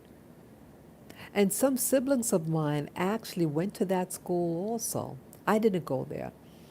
Um, yeah, they have a teaching program. My father started out as a teacher, a fine arts teacher, and then he moved up the ladder and got his administrative licensing and all that stuff, and became a principal of a major high school. He was an assistant principal and also a principal of a high school. Both were high schools. It was a very strenuous. It was hard. New York City is very political, very hard, and it can ruin your life. It can make you sick, give you heart problems. Yeah, that's what happened to him. Um, the stress was unbelievable for him. And why I'm mentioning this? Because we all have beginnings and we have ends. And a place like Haiti, its history, its struggles that parallel other places, beginnings. Monaco, it started out with, again, factions, but somehow Monaco thrived. It was able to maintain its stronghold and it built upon its past. But in Haiti, they're not building upon their past. It seems perpetual social decay because I think of outside forces that are manipulating the game that's being played there. They don't have the same type of discord as its Dominican Republic have. Dominican Republic went through the same type of enslavement, maybe even more. It was enslaved longer, but the European forces that controlled the colony um, kept its power, but allowed these subjects some um, sense of mobility, but not in Haiti, and that's what distinguished. And I think Haiti is being punished today because how dare they slap Napoleon's hand? And remember that they had to give reparations to France, and I think even today, you're giving your oppressor reparations. So it's another form of slavery. It's really sad. And now they're using these gangs. And I mentioned the name of the current gang that's having a lot of influence over Haiti. He goes by the name of Barbecue because of his reputation. And I'm very sad. And how similar it looks with Brazil's favelas, and the life of the people there. I mean, the people there have one another, the blacks and the mixed races have one another. They live in close proximity, but it's being riddled with bullets and gangs. And then I was told that they are harassed by the police. I'm very sad about that. But again, the facade of the wall, again, the parallels that I mentioned in the video, the title name, um, you could think of the parallel walls as a facade, an exterior, and an illusion of what they want you to see. They don't want you to focus on the poverty per se of Brazil. It is romanticized. They focus on the foods that they have there, the samba, the music and the dance of Brazil, and the ladies in particular, and how they dress. Yeah, I knew some women from Brazil, and they have a way of presenting themselves. They love their bodies. I don't know too many men from Brazil. I don't know any Brazilian men. The women. I've met the women. I met a Brazilian women in St. Thomas, and the rest here in New York City. Yeah, but oh, the guys who brought in my mattress, my current mattress, they were from Brazil. You know, but outside of that, I don't know any Brazilian men. But history just it's like a continuity that's happening, uh, social decay in Haiti, parts of Brazil where blacks and mixed race people live. And it's happening here in America in a place called New York City where I live. And New York City is not that far from, socially, not that far from Haiti and Brazil. The similar things that are being developed here in New York City. It's happening slowly, but it's the same parallel walls that are being built to separate people, to entrap you, and at the same time, a military force, factions, gangs that are being introduced. We have 100,000 of them now in New York City. And now they're playing their music real loud at nighttime when people are trying to sleep out in the street, signifying to me dominance. And they're going to take this dominance and the system that is behind all this. There's a system that just like there's a system that's controlling Haiti, a system that's controlling Brazil's favelas, a system that has been controlling Monaco, but they have different facades. But the ones in America, in the Americas that I'm talking about, has a black component. And for whatever reason, it is being perpetuated on and on and on for generation after generation. And I hope one day that these nations, that the blacks living there, the mixed race people living there, are able to get a breathe in deeply fresh air, beautiful fresh air for them and their children and their descendants. And I fear here in New York City, I fear that it its its its fortresses, these impressive buildings, are going to be rammed down and destroyed. I understand that we're implementing what they call digital currency. Oh, wow. I think it's going to be another form of slavery. We're going to live in these beautiful high rise buildings, some of us, but you don't have control over your money. And so, yes, you live in a modern city, but well, like they said, you're going to have nothing but be happy. You're not going to have anything, but you're going to be happy. Oh, really? People, it's time for us to wake up.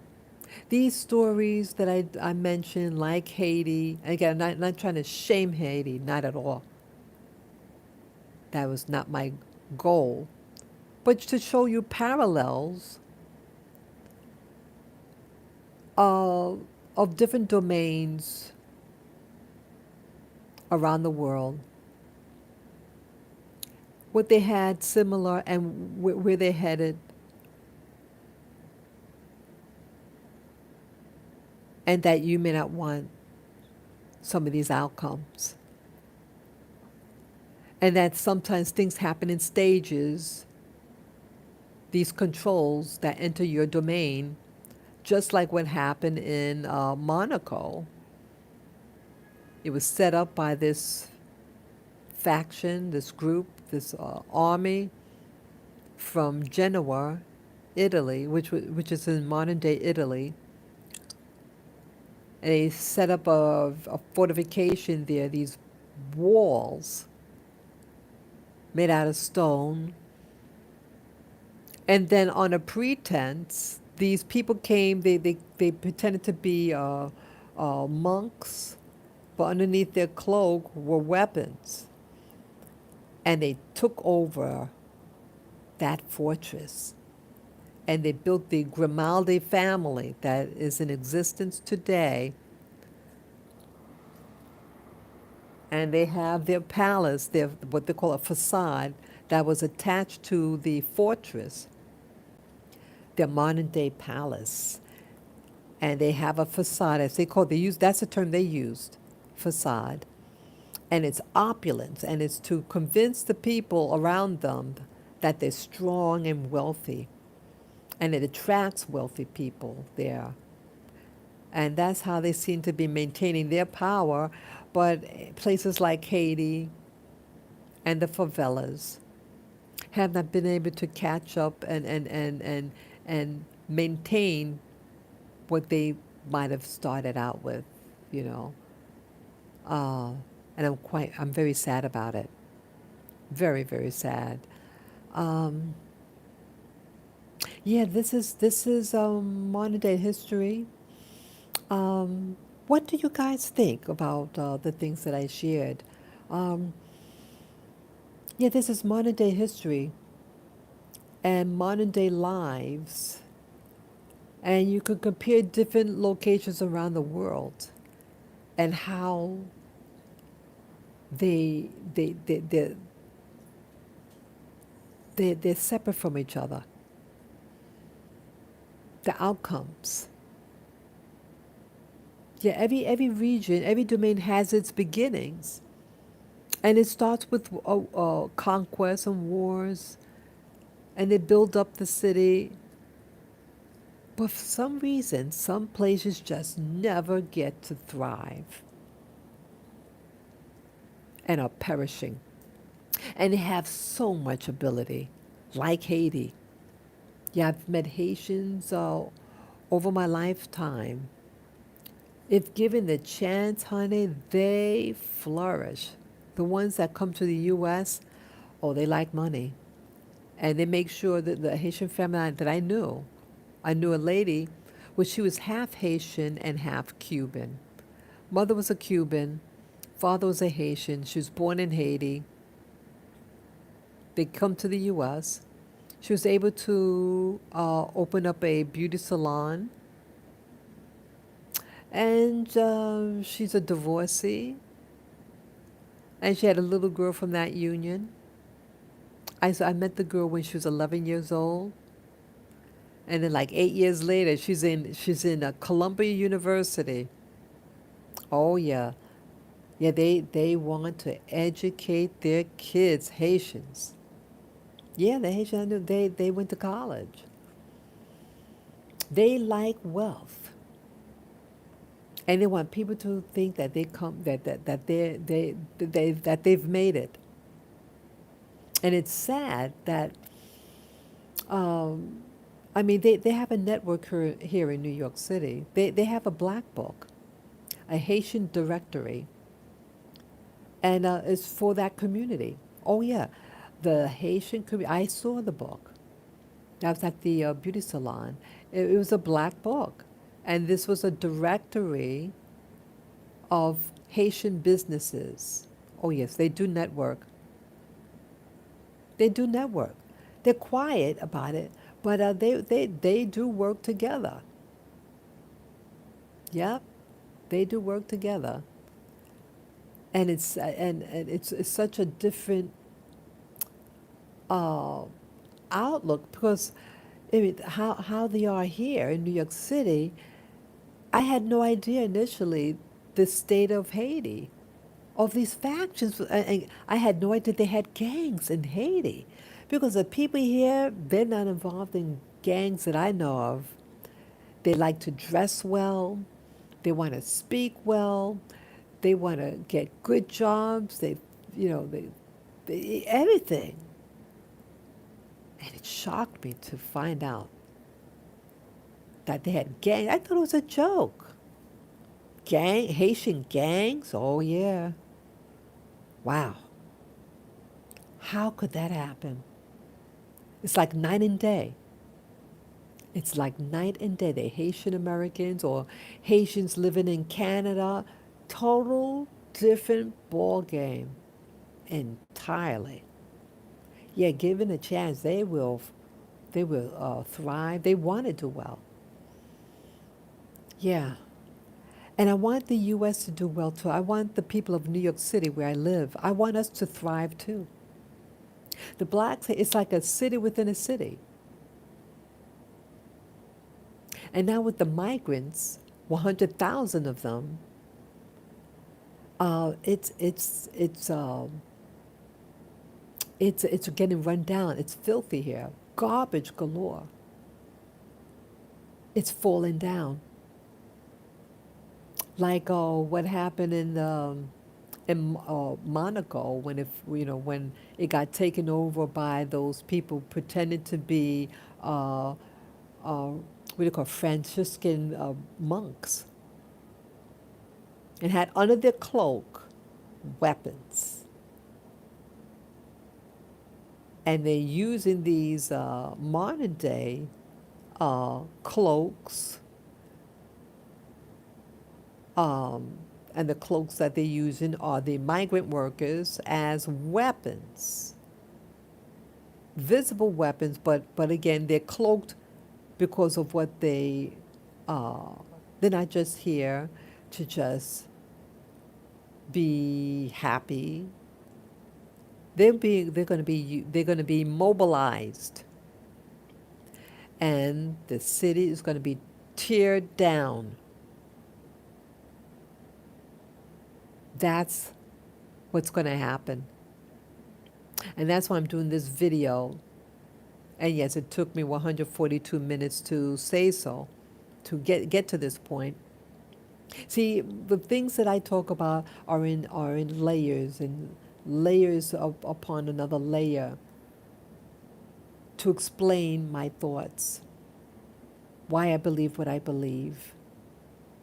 And I see a city in crisis. It's a beautiful city, just like Monaco back in the day, before the monks came. It was a fortified city. And then it gets taken over by the Grimaldi family, and then they kept power. And they had their facade to make people believe certain things about them. And they're believing it because it's attracting money, money, money. Yeah. And money, money, money for New York City too, but it's going down, down, down. The money's going to be siphoned out of New York City. And they're going to be implementing, I heard, what was that, in 2 weeks? The digital currency. Are they going to hold us ransom? What do you call it? Not ransom. Hold us hostage with this money system that they're going to devise on the 15th of September, which is just around the corner, basically. Are they going to hold us hostage here from our money and say, you better follow us or else? They want to implement the mandates again. The mandates. Who wear masks in history? But slaves wear masks, and bandits. Slaves and bandits wear masks.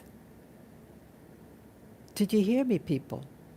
Who wears masks but the slave and bandits? A bandit is like a robber. Going to be implemented in New York City again, they said. That means you're going to be withheld access to certain establishments. Remember when you want to go to the hospital, oh, you got to have that mask on. Oh, want to go to school, oh, you got to have that mask. Why do they want us to have a mask? Because it's a sign of oppression to keep your mouth shut, in my opinion. Those masks are not designed to filter out uh, pathogens. It's not designed for that. It's not designed for you to walk around 24/7 with it on and lowering your oxygen level. So they want to, when you have low oxygen, you're going to be sleepy, lethargic. You're not going to feel vibrant. They want to keep you down emotionally. That is what they're planning on doing. It's another form of this warfare. An invisible gang. You don't really see them, but they want to use the migrants as a distractant.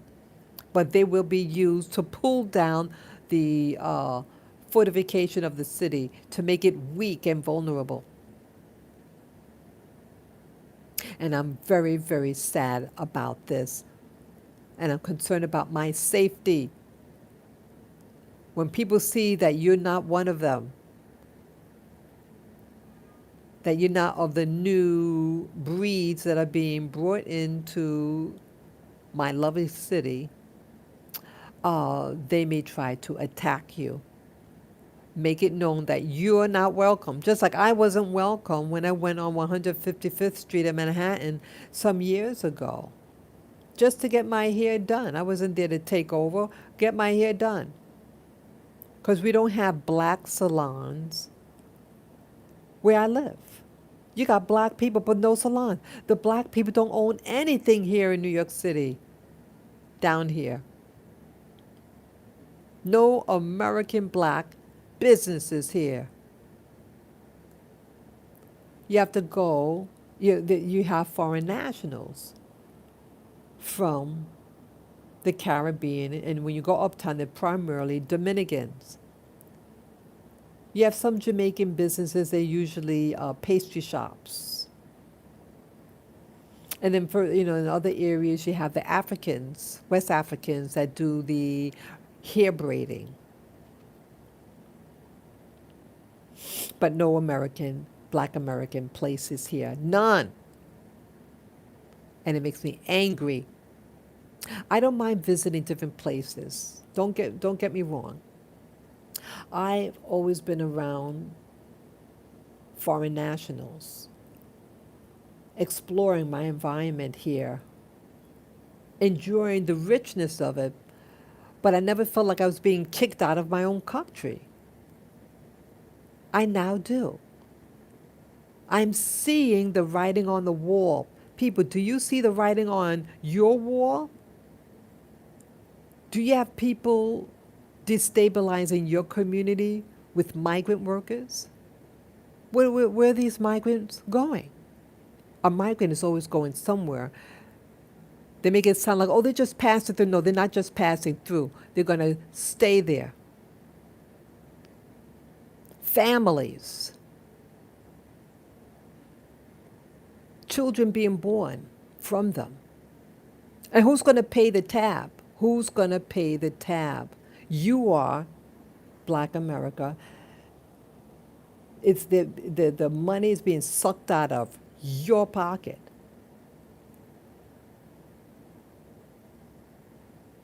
And then you're poo-pooed on because you don't speak their language, and they don't respect your money, but yet they want your money. You better start waking up, because you might have a Franciscan priest coming in your neighborhood with weapons underneath and made to look innocent, but they are not innocent. And they come into a city near you to take over and to plummet you. Please. And please don't be used in the race card, Black America, the race card that they have here about alleged racism. The racism that you have to be wary of is self-hate racism. That is your enemy. In general, who is attacking you are your own people from your own community. And yes, once in a while you hear the news with the cops. Oh, yes, that does exist. I had my experience with cops, and it could be very frightening because you know what they can do to you. And we all know what they can get away with. So I'm not ignorant about that. And I'm not a denier of racism. But the racism that you really have to worry about is self-hatred and self-sabotage. Am I speaking truth? No one's saying anything. You're just standing there. And you don't share anything. I know I'm not talking to a wall. I'm not just talking to a wall.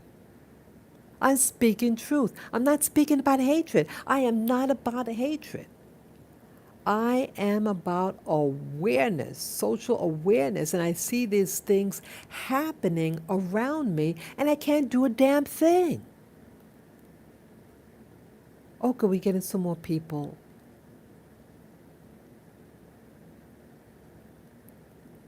And I'm dumbified at the social decay that's happening in my city. And we have a whole bunch of black people, black American people, I'm finding out, who are, who were, we have a black mayor. And we have these black lawyers, we call DAs, district attorneys, and none of them are addressing the crisis of Black America. There was a false crisis through the BLM to have you destroy your own neighborhood.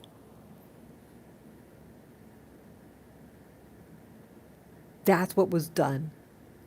These areas where that guy lived, George Floyd lived, his neighborhood that he lived in is a shambles. How come BLM did not build up that community? Because they weren't designed to build up any black fortification. But was a guise, they used black women primarily, lesbians, to support the alphabet soup community and use the money that they were donated for sex change operations and the like, and to build herself a mansion to house her white wife. You heard me right. That BLM leader, at least the woman that took over, I was told that it started out by these different people, and then it was taken, and that they died or killed, and then taken over by who we know it as now. You got this fat ass woman, black woman, using the money for herself. She's married to a white woman. So much for racism. She's married to a white person. I don't care who you marry. I don't care what flavor you marry. That is your business, people. It is your business who you love and who you want to sleep with. But you're going to have this facade, these parallel walls that separate us, that create illusions of of of making it. It was a facade to make people, black people, think that you got it all together because we speaking out. But it was you spoke out. It was all a show, a a spectacle, a spectacle. It was all a show, a spectacle. Went on for about 3 years, and nothing, no true fortification to build up or protect the black communities from people who did that. Now I can see this organization having to house the homeless, or schools, or tutoring sessions, tutoring facilities to help students do well in school, something like that to use the money. But they didn't use it. They used it for sexual stuff, for a bunch of white people. You fucking idiot. This is foolery upon foolery. I can't believe how stupid people could be. So the difference from, again, Monaco and the U.S., the parallel walls that never meet, um, one uses its money to build and keep what it has, and what we use in black America to build walls of oppression to keep you in check. And that's the difference. Perpetual power in Monaco, and perpetual despair and oppression in the black community in America. In my lifetime. All in my lifetime. Yeah. So to wrap up this video, this live stream, I see I'm at a 157-minute marker. Um, yeah, it was several years ago. I did my first video. I did a video about Monaco, but it wasn't really directly about Monaco. But it it it featured the it was based on a video I saw about Monaco, and how um, a place like Monaco and the rest of Europe, uh, they have this person that they make ham. They've been around for hundreds and hundreds of years, and they've acquired the skill of curing ham. It is the Cadillac of Cadillac, this particular company, that services the aristocracy of Europe, including Prince Albert, the Monaco. And they were showing, they're talking about this family that produces this ham, and how for centuries they've learned the skill of ham. I don't even eat pork. And they have it down to a science, and they take pride. They take pride in their craft. And the royal houses of Europe and the aristocracy. In fact, the each of these families, like Britain, the Royal House of Britain and Monaco, they have an area that is sectioned out for just those families within their company, where their ham will be hanging. That's exclusively for them. And why I mentioned about that, did that video, because they have a skill, and it's passed on from father to son, father to son. And I was so impressed. And they took pride in what they did. And in the video I said, Black America needs to pass on its traditions that are valuable from father to son, so on and so on. Oh, and of course to your daughters too. and how that was lacking in our community. And we need to appreciate the skills that you do have and teach your children, no matter what your skill is, teach your children and pass it on to the next generations so you can have pride in what you do. Back in the day, we were the seamstress. We sewed clothes. We used to build things like water barrels, uh, handled the horses. We did the cooking too. And some of us, we don't even know how to boil water. We have everybody else do those things that we used to do historically in America, and we don't do it because you don't want to break a fingernail. You could at least own the manicure salon. You could at least do that, but you're not doing it. So I'm just saying, people, wake up. Wake up and start learning how to do things for yourself. Gardening, farming, whatever. We were the ones that did all that. And you don't do it. And you poo-poo those who know how to do it. People who do that. Start learning how to do something and start where you are now. Start where you are now. Where you're standing right now, start where you are. And build something for yourself and your children if you have children. Because it's going to be taken away from you. It is all psychological warfare that they're doing against you, and you're not waking up. You're being distracted and deceived by the things that you see outside of yourself.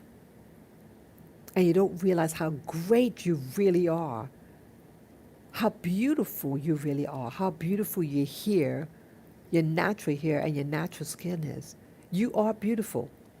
Start believing it and act it and go forward in life.